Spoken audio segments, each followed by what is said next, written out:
G Kannada news ಡಿಎನ್ಎಗೆ ಸ್ವಾಗತ. ನಾನು ಪ್ರವೀಣ್ ಕುಂಬಾರ್. ಇವತ್ತಿನ ಜಿ ಕನ್ನಡ ನ್ಯೂಸ್ ಡಿಎನ್ಎಯಲ್ಲಿ 5 ಸುದ್ದಿಗಳನ್ನು ನೋಡ್ತಾ ಹೋಗೋಣ. ಮೊದಲ ಸುದ್ದಿ ಅಫ್ಕೋರ್ಸ್ ಇವತ್ತು ಕೂಡ ಇರಾನ್ ಮತ್ತು ಅಮೆರಿಕಾದ ನಡುವೆ ಆಗ್ತಾ ಇರುವಂಥ ಬೆಳವಣಿಗೆ. ನೀವು ನೋಡಿ, ಯುದ್ಧದ ನೀತಿಗಳು ಮತ್ತು ಯುದ್ಧದ ತಂತ್ರಗಳು ಹೆಂಗೆ ಈ ಕಳೆದ 6-7 ತಿಂಗಳಲ್ಲಿ ಬದಲಾಗ್ತಾ ಬಂತು ಅನ್ನೋದನ್ನು ನಾವು ಗಮನಿಸಬೇಕಾಗುತ್ತೆ. ಯಾವ ಅಮೆರಿಕಾದ ಅಧ್ಯಕ್ಷ ಡೊನಾಲ್ಡ್ ಟ್ರಂಪ್ ಹೆಚ್ಚು ಕಡಿಮೆ 3-4 ಬಾರಿ ನಾನು ಇರಾನ್ ವಿರುದ್ಧ ಯುದ್ಧವನ್ನು ಮಾಡಲ್ಲ, ಮಾತುಕತೆ ಮುಖಾಂತರ ಇದನ್ನು ಬಗೆಹರಿಸ್ಕೊಳ್ತೀನಿ ಅಂತ ಬಂದರು, ಅದಕ್ಕೆ ತದ್ವಿರುದ್ಧವಾಗಿ ಇರಾನ್ ಪ್ರತಿಕಾರದ ಭಾಗವಾಗಿ ಅಮೆರಿಕದ ಮೇಲೆ ದಾಳಿ ಮಾಡುವ ಪ್ರಯತ್ನಕ್ಕೆ ಹೋಯಿತು. ಇದು ಒಂದು ಭಾಗ. ಅವೆಲ್ಲದರ ನಡುವೆಯೂ ಕೂಡ ಫ್ರಾನ್ಸ್ನಲ್ಲಿ ಮಾತುಕತೆ ಆಯಿತು. ಜೂನ್ 17ನೇ ತಾರೀಕಿಗೆ ಮಾತುಕತೆಯಾಗಿ ಅಂತಿಮವಾಗಿ ಅದು ಮತ್ತೆ ಮುರಿದು ಬಿತ್ತು, ಮತ್ತೆ ಯುದ್ಧದ ಭೀತಿ ಆಯಿತು. ಇದೀಗ ಡೊನಾಲ್ಡ್ ಟ್ರಂಪ್ ಹೇಳುತ್ತಿದ್ದಾರೆ, ನಾವು ಇದರಿಂದ ಹಿಂದೆ ಸರಿಯುವ ಮಾತಿಲ್ಲ, ಹಾರ್ಮುಜ್ ಜಲಸಂಧಿ ನಮಗೇ ಸೇರಿದ್ದು ಅಂತ ಎಕಾನಮಿಕ್ ಡಿ-ಡೇ ಅಂತ ಆರ್ಥಿಕ ದಿಗ್ಬಂಧನಗಳನ್ನು ಹೇರುವ ಪ್ರಯತ್ನವನ್ನು ಮಾಡಿದರು. ಆದರೆ ಇದೀಗ ಇರಾನ್ನ ಅಧ್ಯಕ್ಷರು ಬಹಿರಂಗವಾಗಿ ಹೇಳುತ್ತಿದ್ದಾರೆ, ಯುದ್ಧವನ್ನು ಸ್ಥಗಿತ ಮಾಡಬೇಕು ಅಂತ. ಯುದ್ಧವನ್ನು ಸ್ಥಗಿತ ಮಾಡುವ ಹಂತಕ್ಕೆ ನಾವೆಲ್ಲ ಬರಬೇಕು ಅಂತ ಅವರು ಮಾತನಾಡೋ ಪ್ರಯತ್ನವನ್ನು ಮಾಡ್ತಾ ಇದ್ದಾರೆ. ಹಾಗಾದರೆ ಯಾಕೆ? ನಾವಿಷ್ಟು ದಿನ ಏನು ವಿಶ್ಲೇಷಣೆ ಮಾಡ್ತಾ ಇದ್ವಿ? ಅಮೆರಿಕ ಇವತ್ತು ಕದನ ವಿರಾಮದ ಬಗ್ಗೆ ಮಾತುಕತೆ ನಡೆಸ್ತಾ ಇದೆ. ಬೇರೆ ಬೇರೆ ದೇಶಗಳ ಮುತುವರ್ಜಿಯಲ್ಲಿ ಇದೊಂದು ಶಾಂತಿ ಒಪ್ಪಂದ ಆಗಬೇಕು ಅಂತ ಬಯಸ್ತಾ ಇದೆ. ಬಿಕಾಸ್ ಅಮೆರಿಕಾದ ಆರ್ಥಿಕತೆ ಕುಸಿತಾ ಇದೆ. ಅಮೆರಿಕ ಇವತ್ತು ಸೋಲುವ ಹಂತಕ್ಕೆ ಹೋಗಿದೆ. ಈ ಕಾರಣಕ್ಕಾಗಿ ಡೊನಾಲ್ಡ್ ಟ್ರಂಪ್ ಅವರಿಗೆ ಯುದ್ಧ ಬೇಡ ಅಂತ ನಾವೆಲ್ಲ ವಿಶ್ಲೇಷಣೆ ಮಾಡ್ತಾ ಇದ್ವಿ. ಆದರೆ ಇದಕ್ಕೆ ತದ್ವಿರುದ್ಧವಾಗಿ ಯಾವ ಇರಾನ್ ಪ್ರಖರವಾಗಿ ದಾಳಿ ಮಾಡ್ತೀನಿ ಅಂತ ಹೇಳ್ತಾ ಇತ್ತು, ಇವತ್ತು ಅದೇ ಇರಾನ್ನ ಬಾಯಿಯಿಂದ ಒಂದು ಮಾತು ಬರ್ತಾ ಇದೆ, ಯುದ್ಧ ಸ್ಥಗಿತ ಆಗಬೇಕು ಅಂತ. ಹಾಗಾದರೆ ಯುದ್ಧ ಸ್ಥಗಿತದ ಹಿಂದಿರುವಂತಹ ರಾಜತಾಂತ್ರಿಕ ಅಂಶಗಳೇನು? ಯಾವ ಕಾರಣಕ್ಕಾಗಿ ಇರಾನ್ನ ಅಧ್ಯಕ್ಷ ಪೆಜಿಶ್ಕಿಯಾನ್ ಇಂಥದ್ದೊಂದು ಹೇಳಿಕೆಯನ್ನು ಹೊರಗಡೆ ಕೊಟ್ಟರು? ಅದಕ್ಕೆ ಬೇರೆ ಬೇರೆ ಕಾರಣಗಳಿದೆ. ಏನಾಯಿತು? ಇದೇ ಇವತ್ತಿನ ಜಿ ಕನ್ನಡ ನ್ಯೂಸ್ ಡಿಎನ್ಎಯ ಮೊದಲ ಸುದ್ದಿ. ಇರಾನ್ನಿಂದ ಶಾಂತಿ ಮಂತ್ರ.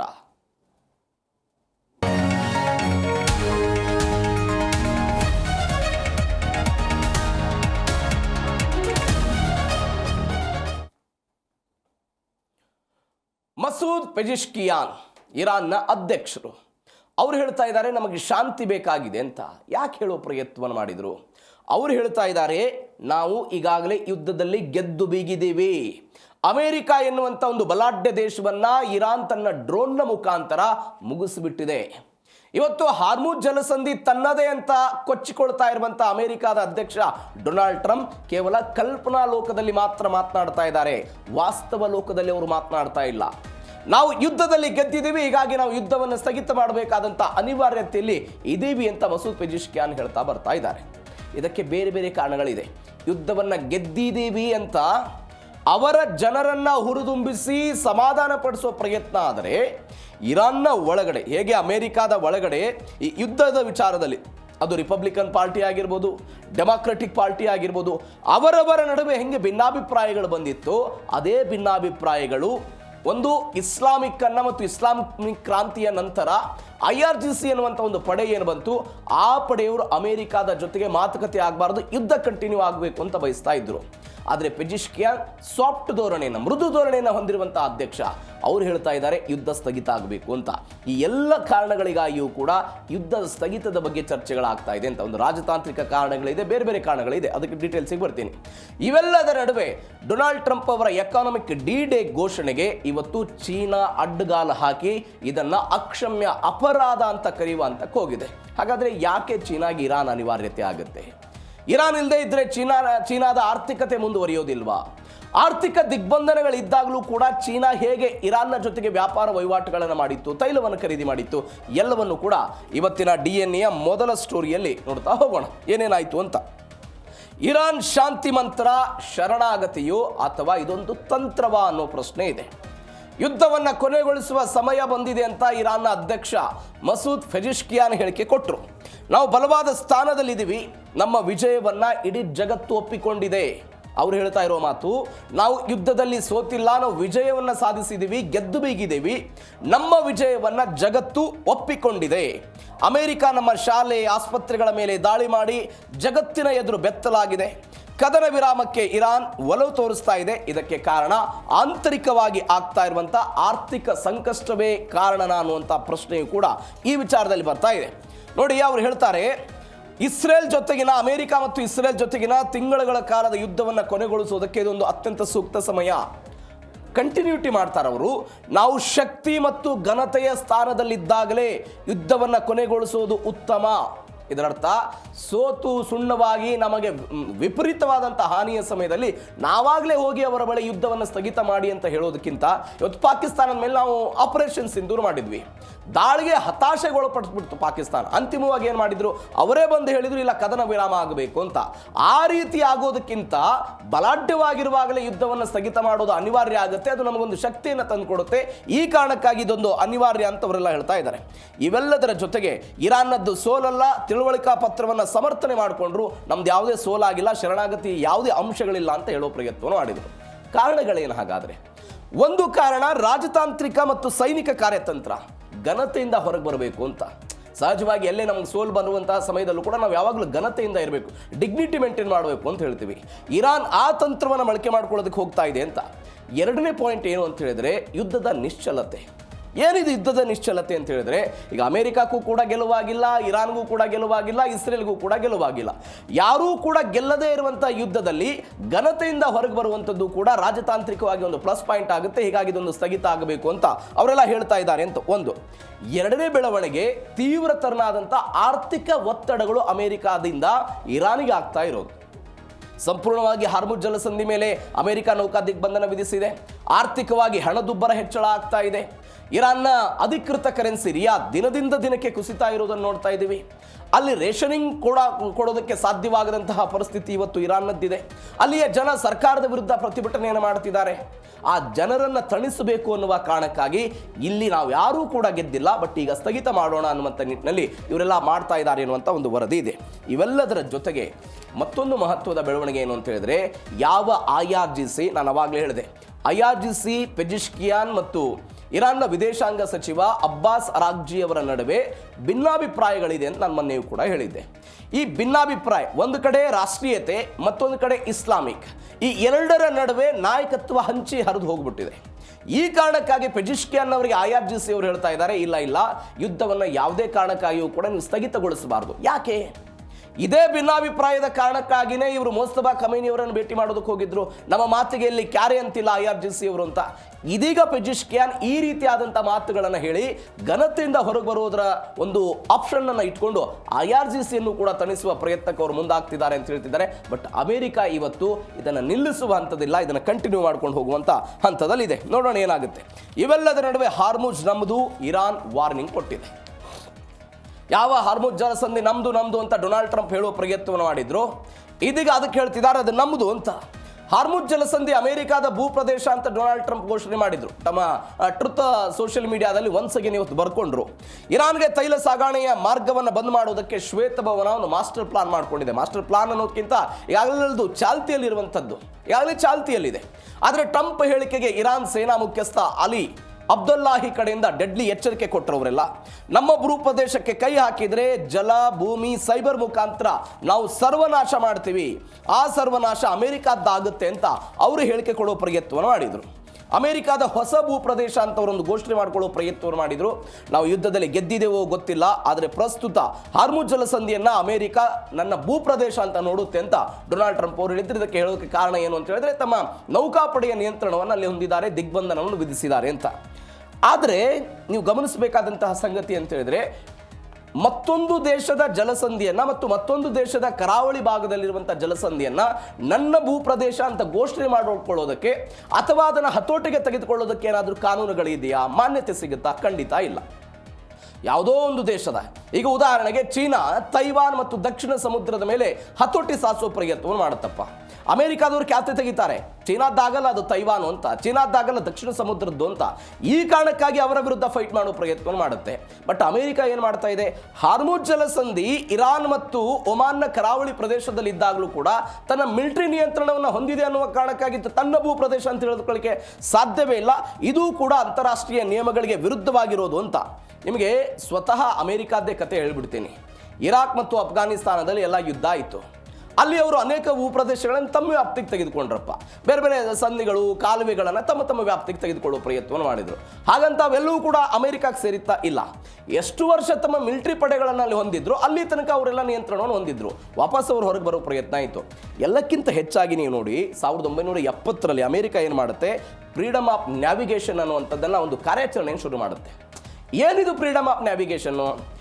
ಅಂತಾರಾಷ್ಟ್ರೀಯ ಮಟ್ಟದಲ್ಲಿ ಯಾವ್ಯಾವ ಜಲಸಂಧಿಗಳು ಮತ್ತು ಕಾಲುವೆಗಳಲ್ಲಿ ಇಂಥ ಅಂತಾರಾಷ್ಟ್ರೀಯ ಮಟ್ಟದ ವ್ಯಾಜ್ಯಗಳಿದೆಯೋ, ಯಾವ್ಯಾವ ಜಲಸಂಧಿಗಳಲ್ಲಿ ತಮ್ಮ ನಿಯಂತ್ರಣಕ್ಕೆ ತೆಗೆದುಕೊಳ್ಳೋಕ್ಕೆ ಯಾವುದಾದ್ರೂ ದೇಶ ಪ್ರಯತ್ನವನ್ನು ಪಡ್ತಿದೆಯೋ ಅದನ್ನು ಹಿಂದಕ್ಕೆ ಹಾಕಿ ಅಲ್ಲಿ ಸ್ವತಂತ್ರವಾಗಿ ಹಡಗುಗಳ ಚಲಾವಣೆ ಮಾಡಬೇಕು ಅನ್ನುವ ಕಾರಣಕ್ಕಾಗಿಯೇ 70ರಲ್ಲಿ ಫ್ರೀಡಮ್ ಆಫ್ ನ್ಯಾವಿಗೇಷನ್ ಮಾಡಿಕೊಂಡು ಯಾವ ದೇಶದ ಹತೋಟಿಗಳಿಗೂ ಕೂಡ ಜಲಸಂಧಿಗಳು ಹೋಗಬಾರದು ಅಂತ ಯಾರು ಹೋರಾಡಿದ್ರು? ಇದೇ ಅಮೆರಿಕ ಹೋರಾಟ ಮಾಡಿತ್ತು. ಆದರೆ ಇದಕ್ಕೆ ತದ್ವಿರುದ್ಧವಾಗಿ 2026ರಲ್ಲಿ ಡೊನಾಲ್ಡ್ ಟ್ರಂಪ್ ಹೇಳ್ತಾ ಇದ್ದಾರೆ, ಹಾರ್ಮುಜ್ ಜಲಸಂಧಿ ನಂದು ಅಂತ.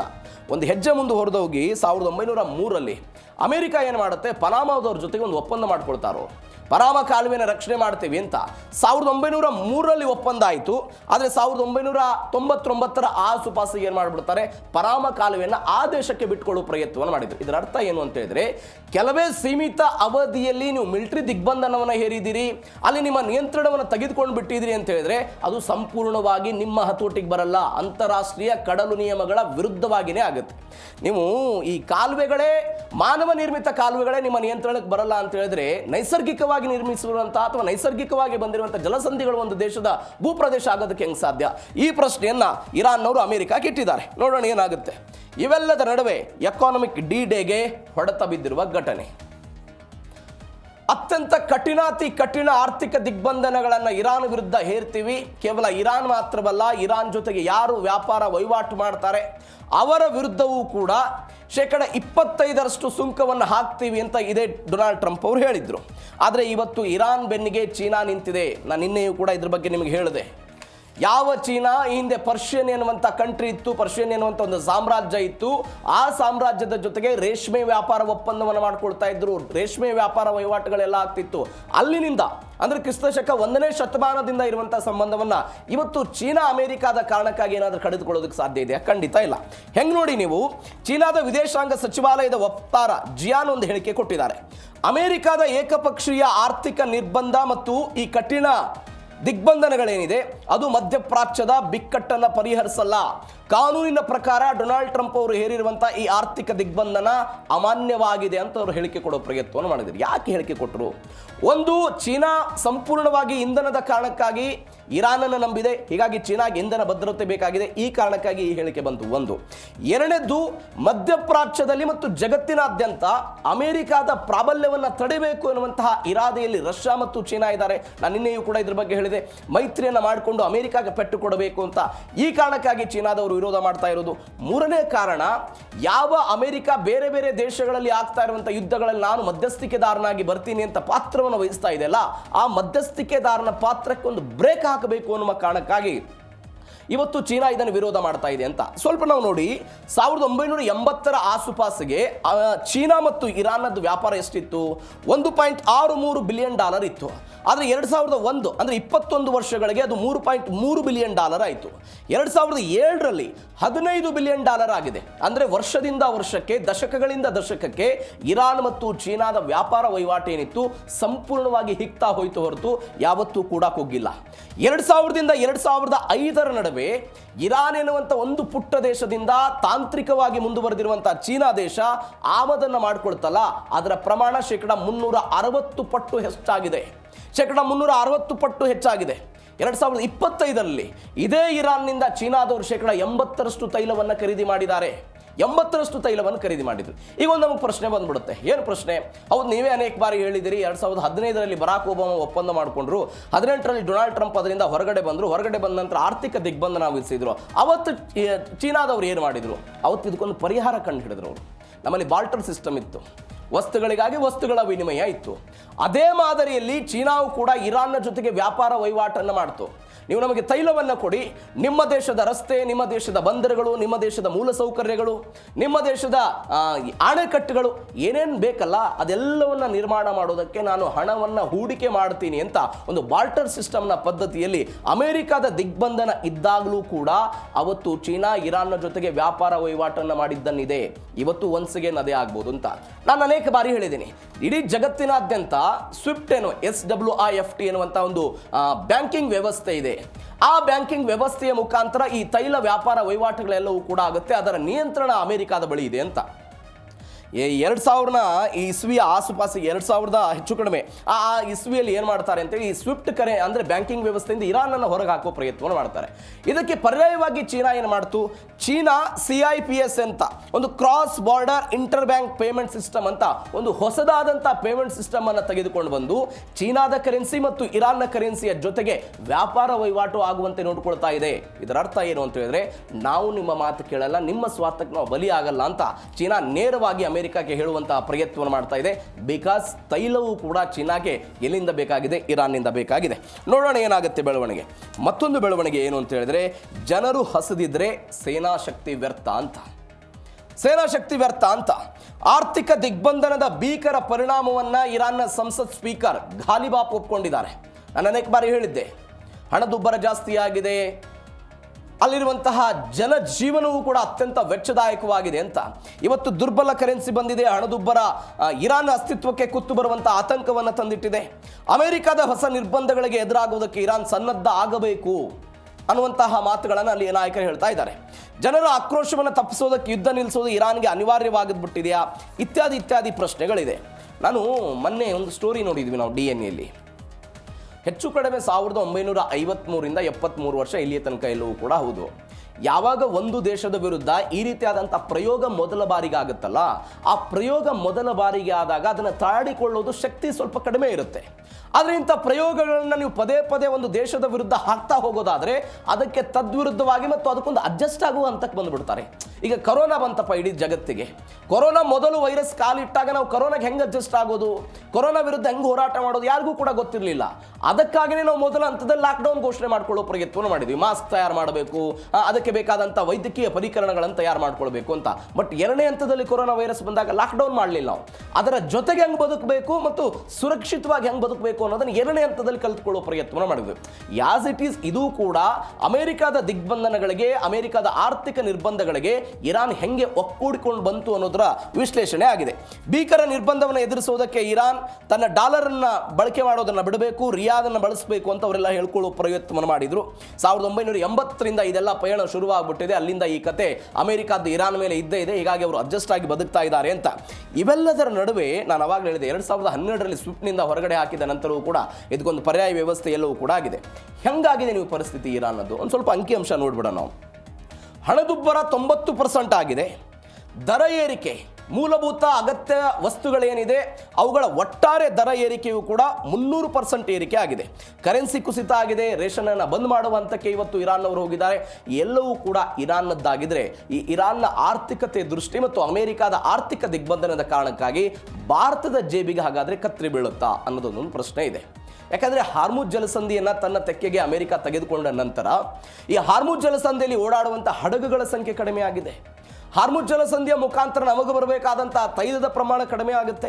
ಈ ತೈಲದ ಪ್ರಮಾಣ ಕಡಿಮೆ ಆಗೋದರ ಜೊತೆಗೆ ಈ ರಿಸ್ಕ್ ವಿಮೆ ಏನಿದೆ, ಅಂದರೆ ರಿಸ್ಕ್ ಇನ್ಶೂರೆನ್ಸ್ ನಾವೇನು ಕರಿತೀವಿ, ಆ ಇನ್ಶೂರೆನ್ಸ್ನ ದರವೂ ಕೂಡ ಯಥೇಚ್ಛವಾಗಿ ಏರಿಕೆ ಆಗ್ತಾ ಇರೋದನ್ನು ನೋಡ್ತಾ ಇದ್ದೀವಿ. ಅದು ಯಥೇಚ್ಛವಾಗಿ ಏರಿಕೆ ಆಗೋದಾದರೆ ಸಹಜವಾಗಿ ಕಚ್ಚಾ ತೈಲದ ಬೆಲೆ ಏರಿಕೆ ಆಗುತ್ತೆ. ಹೀಗಾಗಿ ಭಾರತದಲ್ಲೂ ಕೂಡ ಪೆಟ್ರೋಲ್ ಡೀಸೆಲ್ ದರ ಮತ್ತೊಮ್ಮೆ ಏರಿಕೆ ಆಗಬಹುದು ಎನ್ನುವಂಥ ಮುನ್ಸೂಚನೆಗಳು ಸದ್ಯಕ್ಕೆ ಇರಾನ್ನಿಂದ ಬರ್ತಾ ಇರೋದು. ಜಾಗತಿಕ ಮಾರುಕಟ್ಟೆಯಲ್ಲಿ ಆಗ್ತಾ ಇರುವಂಥ ಬೆಳವಣಿಗೆಗಳನ್ನು ಗಮನಿಸ್ತಾ ಇದ್ದೀನಿ. ಎಲ್ಲ ಬೆಳವಣಿಗೆ ಕಾರಣಕ್ಕಾಗಿ ನೀವು ನೋಡಿ, ಕಡಲ ಸಾರಿಗೆ ಇಂಟೆಲಿಜೆನ್ಸ್ ಸಂಸ್ಥೆ KPLER ಅನ್ನುವಂಥ ಒಂದು ಸಂಸ್ಥೆ ಇದೆ. ಅವರು ಒಂದು ವರದಿ ಬಿಡುಗಡೆ ಮಾಡಿದರು. ಏನಂತಾರೆ ಅವರು, ಯುದ್ಧಕ್ಕಿಂತ ಮೊದಲು ಅಂದರೆ ಫೆಬ್ರವರಿ 28ಕ್ಕಿಂತ ಮೊದಲು ಇದೇ ಹಾರ್ಮುಜ್ ಜಲಸಂಧಿಯಲ್ಲಿ ಪ್ರತಿನಿತ್ಯ 100ರಿಂದ 135 ಹಡಗುಗಳ ಸಂಚಾರ ಮಾಡ್ತಾ ಇತ್ತು. ಕೇವಲ ಇದೀಗ 7 ಹಡಗು ಸಂಚಾರ ಮಾಡ್ತಾ ಇದ್ದೇವೆ. ಆ 7 ಹಡಗುಗಳ ಪೈಕಿ ಒಳಗಡೆ ಹೋದಂಥ ಹಡಗುಗಳ ಸಂಖ್ಯೆ 4, ಹಾರ್ಮುಜ್ ಜಲಸಂಧಿಯಿಂದ ಹೊರಗಡೆ ಬಂದಿರುವಂಥ ಹಡಗುಗಳ ಸಂಖ್ಯೆ 3. ಹಾಗಾದರೆ ಈ 7 ಹಡಗಿನಲ್ಲೂ ಕೂಡ ಜಾಗತಿಕವಾಗಿ ಉಂಟಾಗಿರುವಂಥ ಈ ಕಚ್ಚಾ ತೈಲದ ಬಿಕ್ಕಟ್ಟನ್ನು ಶಮನ ಮಾಡಬಹುದಾದಂಥ ಶಕ್ತಿ ಇದೆ? ಇಲ್ಲ. ಈ ಎಲ್ಲ 7 ಹಡಗುಗಳು ಕೂಡ ಸಣ್ಣ ಪುಟ್ಟನಾದಂಥ ಹಡಗುಗಳು, ದೈತ್ಯವಾದಂಥ ಹಡಗುಗಳಲ್ಲ ಅಂತ ಅವರು ವರದಿಯಲ್ಲಿ ಹೇಳುವ ಪ್ರಯತ್ನವನ್ನು ಮಾಡಿದರು. ನಾನು ಅವಾಗಲೇ ಹೇಳಿದೆ ರಿಸ್ಕ್ ಇನ್ಶೂರೆನ್ಸ್ ಅಂತ. ಈ ರಿಸ್ಕ್ ಇನ್ಶೂರೆನ್ಸ್ನ ದರ ಹೆಂಗೆ ಹೆಚ್ಚಳ ಆಗಿದೆ ಅಂತ ಹೇಳಿದ್ರೆ 16% ಹೆಚ್ಚಳ ಆಗಿದೆ ಅಂತೆಲ್ಲೂ ಕೂಡ ಹೇಳ್ತಾ ಇದ್ದಾರೆ. ಎಲ್ಲಕ್ಕಿಂತ ಹೆಚ್ಚಾಗಿ ಇನ್ನೊಂದು ಆಘಾತಕಾರಿ ಸಂಗತಿ ಅಂತ ಹೇಳಿದ್ರೆ ಹೆಚ್ಚು ಕಡಿಮೆ 150ಕ್ಕೂ ಹೆಚ್ಚು ವಾಣಿಜ್ಯ ಹಡಗುಗಳು ಹಾರ್ಮುಜ್ ಜಲಸಂಧಿಯಲ್ಲಿ ಸಿಕ್ಕಾಕೊಂಡಿವೆ ಅಂತೆ. ಅದು ಇರಾನ್ ಬಂದರಿನಿಂದ ಹೊರಗಡೆ ಬರುವುದು, ಇರಾನ್ಗೆ ಹೋಗುವುದು, ಎಲ್ಲ ಕಾರಣಕ್ಕಾಗಿ 150 ಹಡಗುಗಳ ಹಾರ್ಮುಜ್ ಜಲಸಂಧಿಯಲ್ಲಿ ಸಿಕ್ಕಾಕೊಂಡ್ರೆ ಹೆಚ್ಚು ಕಡಿಮೆ ಒಂದು 20,000 ಸಿಬ್ಬಂದಿ ಅಲ್ಲೇ ಕಾಲಹರಣ ಮಾಡ್ತಿದ್ದಾರೆ ಈ ನೌಕಾ ದಿಗ್ಬಂಧನದ ಕಾರಣಕ್ಕಾಗಿ ಅಂತ. ಇವೆಲ್ಲದರ ನಡುವೆ ಒಂದು ಸುದ್ದಿ ಬಂದಿತ್ತು, ಸೆಪ್ಟೆಂಬರ್ನಲ್ಲಿ ಒಪೆಕ್ ಪ್ಲಸ್ನವರೆಲ್ಲ ತೈಲವನ್ನು ಉತ್ಪಾದನೆ ಮಾಡೋದನ್ನು ಹೆಚ್ಚಳ ಮಾಡ್ತಾರೆ ಅಂತ. ಬಟ್ ಅವ್ರು ಯಾವಾಗ ಉತ್ಪಾದನೆ ಹೆಚ್ಚಳ ಮಾಡ್ತಾರೆ, ಆ ಉತ್ಪಾದನೆ ಹೆಚ್ಚಳ ಆದ ನಂತರ ತೈಲ ಬೆಲೆ ಏನು ಕಡಿಮೆ ಆಗುತ್ತಾ, ಏನಾಗುತ್ತೆ? ಅದಕ್ಕೆ ಇರಾನ್ ಕೌಂಟರ್ ಹೆಂಗಿದೆ, ಯಾವ ಒಪೆಕ್ ಪ್ಲಸ್ ಅನ್ನು ನಿಯಂತ್ರಣ ಮಾಡ್ತಾ ಇದ್ದಂಥ ಸೌದಿ ಅರೇಬಿಯಾ, ಅಂದರೆ ನಾವು ತೈಲವನ್ನು ಹೆಚ್ಚಳ ಮಾಡ್ತೀವಿ ಅಂತ ಹೇಳಿದ್ರಲ್ಲ, ಅದರ ಮೇಲೆ ಯಮನ್ನ ಹೌತಿಗಳು ದಾಳಿ ಮಾಡ್ತಾ ಇದ್ದಾರೆ. ಹೀಗಾಗಿ ಏನು ನಿರೀಕ್ಷೆ ಮಾಡ್ಬೋದು ನಾವು ಒಪೆಕ್ನಿಂದ, ಅದು ಕೂಡ ಸದ್ಯಕ್ಕಿರುವಂತಹ ಕುತೂಹಲ ಏನಾಗುತ್ತೆ ನೋಡೋಣ. ಇದು ಜೀ ಕನ್ನಡ ನ್ಯೂಸ್ DNA ಮೊದಲ ಸುದ್ದಿ. ಎರಡನೇ ಸುದ್ದಿಗೆ ಹೋಗುವ ಸಮಯ, ಅದು ರಷ್ಯಾ ಮತ್ತು ಉಕ್ರೇನ್ ನಡುವೆ ಆಗ್ತಾ ಇರುವಂತಹ ಬೆಳವಣಿಗೆ. ಉಕ್ರೇನ್ ಅಧ್ಯಕ್ಷ ಜೆಲೆನ್ಸ್ಕಿ ಅವರ ತವರು ಪ್ರದೇಶವನ್ನು ಗುರಿಯಾಗಿಸಿಕೊಂಡು ರಷ್ಯಾದವರು ದಾಳಿ ಮಾಡಿದ್ದಾರೆ. ಈ ಪ್ರತಿ ದಾಳಿ ಮುಂದುವರಿತಾ ಇದೆ. ಕಳೆದ ಒಂದು ವಾರದಿಂದ ಹೆಚ್ಚು ಕಡಿಮೆ ಈ ದಾಳಿ ಎಲ್ಲವೂ ಕೂಡ ಆಗ್ತಾ ಬಂತು. ನೋಡಿ, ರಷ್ಯಾ ಉಕ್ರೇನ್ ಯುದ್ಧ ಶುರುವಾಗಿ ಹೆಚ್ಚು ಕಡಿಮೆ 4 ವರ್ಷಗಳಾಗ್ತಾ ಬಂತು. ಎಲ್ಲಿಯ ತನಕವೂ ಕೂಡ ಈ ಯುದ್ಧಕ್ಕೆ ಅಂತ್ಯ ಅನ್ನೋದು ಕಾಣ್ತಾ ಇಲ್ಲ. ರಷ್ಯಾದವರು ಇವ್ರ ಮೇಲೆ ದಾಳಿ ಮಾಡ್ತಾರೆ, ಅದಕ್ಕೆ ಪ್ರತಿಯಾಗಿ ಉಕ್ರೇನ್ ಅವರು ದಾಳಿ ಮಾಡ್ತಾರೆ. ಒಟ್ಟಾರೆ ವ್ಯವಸ್ಥೆ ಹೆಂಗಾಗ್ತಾ ಇದೆ ಅಂತ ಹೇಳಿದ್ರೆ, ಆರ್ಥಿಕವಾಗಿ ಉಭಯ ದೇಶಗಳು ಅವರನ್ನು ಇವರು ಕೆಳಗಿಳಿಸಬೇಕು ಅಂತ, ಇವರನ್ನು ಅವ್ರು ಕೆಳಗಿಳಿಸಬೇಕು ಅಂತ ಅಲ್ಲಿಯ ಹಂತಕ್ಕೆ ಹೋಗಿ ಇವತ್ತು ಯುದ್ಧ ಬರ್ತಾ ಇದೆ. ಇವೆಲ್ಲದರ ನಡುವೆ AI ಬಳಕೆ ಮಾಡಿಕೊಂಡು ಉಕ್ರೇನ್ ಅವರು ರಷ್ಯಾದ ರಾಜಧಾನಿ ಮಾಸ್ಕೋದ ವಿಮಾನ ನಿಲ್ದಾಣಗಳನ್ನು ಗುರಿಯಾಗಿಸಿಕೊಂಡು ಒಂದು ದಾಳಿ ಮಾಡೋದಕ್ಕೊಂದು ಪ್ಲಾನ್ ಮಾಡಿಕೊಂಡಿದ್ದಾರೆ ಎನ್ನುವಂಥ ಸುದ್ದಿಗಳು ಕೂಡ ಬರ್ತಾ ಇದೆ. ಹಾಗಾದರೆ ಏನಾಯಿತು ಘಟನೆ? ರಷ್ಯಾ ಯಾಕೆ ದಾಳಿ ಮಾಡ್ತು? ಎಲ್ಲಿ ದಾಳಿ ಆಯಿತು? ಎಷ್ಟು ಜನ ಮೃತಪಟ್ಟರು? ಎರಡನೇ ಸ್ಟೋರಿಯಲ್ಲಿ ಡೀಟೇಲ್ ಆಗಿ ನೋಡ್ತಾ ಹೋಗೋಣ. ಜೆಲೆನ್ಸ್ಕಿ ತವರಲ್ಲಿ ರಷ್ಯಾ ಡೆಡ್ಲಿ ದಾಳಿಯನ್ನು ನಡೆಸಿರೋದು. 4 ವರ್ಷ ಆಯಿತು ಯುದ್ಧ ಶುರುವಾಗಿ. ಯಾವ ಕಾರಣಕ್ಕಾಗಿ ಶುರುವಾಯಿತು? ಸೋವಿಯತ್ ಒಕ್ಕೂಟದ ಸಮಯದಲ್ಲಿ ಒಂದಾಗಿತ್ತು. ಅದಾದ ನಂತರ 91ರಲ್ಲಿ ಉಕ್ರೇನ್ ಪ್ರತ್ಯೇಕವಾದಂಥ ದೇಶ ಆಯಿತು, ಸ್ವತಂತ್ರ ಸಿಕ್ತು. ಅದಾದ ನಂತರ ಒಂದು ಪ್ರದೇಶದ ಕಾರಣಕ್ಕಾಗಿ ಉಭಯ ದೇಶಗಳ ನಡುವೆ ಆಗ್ತಾ ಇರುವಂಥ ಬೆಳವಣಿಗೆ ಎಲ್ಲವನ್ನು ಕೂಡ ನಾವು ನೋಡಿದ್ದೀವಿ. ಇದೀಗ ಜೆಲೆನ್ಸ್ಕಿ ಅವರ ತವರು ನಗರ ಕ್ರಿವಿ ರೀಹ್ ಮೇಲೆ ರಷ್ಯಾ ಭೀಕರವಾಗಿ ದಾಳಿ ನಡೆಸಿತು. 14 ಮಂದಿ ಮೃತಪಟ್ಟಿದ್ದಾರೆ ಅಂತ, 120ಕ್ಕೂ ಹೆಚ್ಚು ಜನರಿಗೆ ಗಾಯ ಆಗಿದೆ. ಒಂದು ಶಾಪಿಂಗ್ ಸೆಂಟರನ್ನು ಗುರಿಯಾಗಿಸಿಕೊಂಡು ಅಮಾನವೀಯ ಕೃತ್ಯ ಆಯಿತು. ಒಂದು 22ಕ್ಕೂ ಹೆಚ್ಚು ಮಕ್ಕಳೆಲ್ಲ ಈ ಗಾಯಗೊಂಡವರಲ್ಲಿದ್ದಾರೆ. 29 ಮಂದಿಯ ಸ್ಥಿತಿ ಅತ್ಯಂತ ಚಿಂತಾಜನಕವಾಗಿದೆ ಅಂತೆಲ್ಲ ಹೇಳ್ತಾ ಇದ್ದಾರೆ. ಈಗ ಒಂದು 14 ಪೈಕಿ 16 ಜನಕ್ಕೆಲ್ಲ ಮೃತಪಟ್ಟಿದ್ದಾರೆ ಅಂತೆಲ್ಲ ಹೇಳ್ತಿದ್ದಾರೆ. 29 ಜನರ ಪೈಕಿ 5 ಜನ ಮಕ್ಕಳಿದ್ದಾರೆ. ಆಗಸ್ಟ್ 21ನೇ ತಾರೀಕಿಗೆ, ಅಂದರೆ ನಿನ್ನೆ ಹಗಲಿನ ಸಮಯದಲ್ಲಿ ಜನರಿಂದ ಸಿಕ್ಕಾಪಟ್ಟೆ ತುಂಬಿತ್ತು. ಅಂದರೆ ವೀಕೆಂಡ್ ಬರ್ತಾ ಇದೆ ಅನ್ನುವ ಕಾರಣಕ್ಕಾಗಿ ಕುಟುಂಬಸ್ಥರೆಲ್ಲರೂ ಕೂಡ ಆ ಶಾಪಿಂಗ್ ಮಾಲ್ಗೆಲ್ಲ ಬರೋ ಪ್ರಯತ್ನ ಆಗಿತ್ತು. ಸಿಕ್ಕಾಪಟ್ಟೆ ಜನರು ಕೂಡ ಇದ್ರು. ಇದನ್ನು ಗುರಿಯಾಗಿಸಿಕೊಂಡು ಇವರೆಲ್ಲ ದಾಳಿ ಮಾಡೋ ಪ್ರಯತ್ನವನ್ನು ಮಾಡಿದರು. ಮೊದಲ ಬಾರಿಗೆ ಡ್ರೋನ್ ಮುಖಾಂತರ ದಾಳಿ ಆಯಿತು ರಷ್ಯಾದಿಂದ. ಹೆಂಗಾಯಿತು ಪರಿಣಾಮ ಅಂತ ಹೇಳಿದ್ರೆ, ಬೆಂಕಿ ಕಾಳಿಸ್ಕೊಳ್ತು, ಹೊಗೆ ಆಗೋಡೋದಕ್ಕೆ ಶುರುವಾಯಿತು. ಕಟ್ಟಡದ ಅವಶೇಷಗಳೆಲ್ಲವೂ ಕೂಡ ಇತ್ತು. ಆ ಅವಶೇಷಗಳ ನಡುವೆ ಚಿಕ್ಕ ಚಿಕ್ಕ ಮಕ್ಕಳು, ವಯಸ್ಸಾದವರು ಎಲ್ಲರೂ ಕೂಡ ಸಿಕ್ಕಾಕೊಂಡಿದ್ರು. ತಮ್ಮ ಮಕ್ಕಳನ್ನು ರಕ್ಷಣೆ ಮಾಡಬೇಕು ಅಂತ ಅಲ್ಲಿದ್ದಂಥ ತಾಯಂದಿರು ತಮಗೆ ನೋವಾಗಿದ್ದರೂ ಕೂಡ ಮಕ್ಕಳನ್ನು ಬದುಕಿಸಬೇಕು, ಮಕ್ಕಳನ್ನು ಉಳಿಸ್ಕೊಳ್ಬೇಕು ಅನ್ನುವ ಕಾರಣಕ್ಕಾಗಿ ಅವಶೇಷಗಳ ಕೆಳಗಡೆಯೂ ಕೂಡ ತಮ್ಮ ಮಕ್ಕಳನ್ನು ಹುಡುಕ್ತಾ ಇದ್ದಂಥ ದೃಶ್ಯಗಳೆಲ್ಲ ಕಂಡು ಬಂತಂತೆ. ಕಾಂಕ್ರೀಟ್ ಚಾವಣಿ, ಫಿಲ್ಲರ್ಗಳ ಅಡಿಯಲ್ಲೆಲ್ಲ ಕೆಲವೊಂದಿಷ್ಟು ಜನ ಸಿಕ್ಕಾಕೊಂಡಿದ್ರು. ಅಲ್ಲಿ ಸಿಕ್ಕಾಕೊಂಡ್ರು ಕೂಡ ತಮ್ಮ ಮೊಬೈಲ್ನ ಮುಖಾಂತರ ಅಲ್ಲಿರುವಂಥ ಲೋಕಲ್ ಪೊಲೀಸ್, ಆರೋಗ್ಯ ಅಧಿಕಾರಿಗಳನ್ನು ಕನೆಕ್ಟಿವಿಟಿ ಮಾಡಿ ಇಂಥದ್ದೊಂದು ಘಟನೆ ಆಗಿದೆ, ನಮಗೆಲ್ಲ ಸಹಾಯ ಬೇಕು ಅಂತೆಲ್ಲ ಹೇಳ್ತಾ ಇದ್ರಂತೆ. ಆದರೆ ನಮಗೂ ಆ ಅವಶೇಷಗಳ ಕೆಳಗಡೆ ಸಿಕ್ಕಾಕೊಂಡಿದ್ರಲ್ಲ, ದೊಡ್ಡದಾದ ಕಟ್ಟಡ ಅದು. ಆ ಕಟ್ಟಡದ ಕೆಳಗಡೆ ಸಿಕ್ಕಾಕೊಂಡಾಗ ಉಸಿರಾಡೋದಕ್ಕೆ ಗಾಳಿ ಸಿಗ್ತಾ ಇರಲಿಲ್ವಂತೆ. ಉಸಿರಾಡೋದಕ್ಕೆ ಗಾಳಿ ಇಲ್ಲ. ನಮಗೆ ಗಾಳಿ ಬೇಕು, ಗಾಳಿ ಬೇಕು, ಗಾಳಿ ಬೇಕು ಅಂತ ಅಲ್ಲಿಯ ಜನ ಕಿರ್ಚಾಡ್ತಾ ಇದ್ದಂತಹ ಇದೊಂದು ದೃಶ್ಯ ಮನಕಲುಕುವಂತಿತ್ತು ಅಂತ ಅಲ್ಲಿಯ ಪ್ರತ್ಯಕ್ಷದರ್ಶಿಗಳೇ ಹೇಳಿದ್ದಾರೆ. ಅಂಥದ್ದೊಂದು ಭೀಕರ ದಾಳಿಯನ್ನು ರಷ್ಯಾ ಉಕ್ರೇನ್ನ ಮೇಲೆ ಮಾಡಿದೆ. ಹಾಗಾದರೆ ಇಷ್ಟಕ್ಕೆ ಮುಗಿತಾ? ಇಲ್ಲ.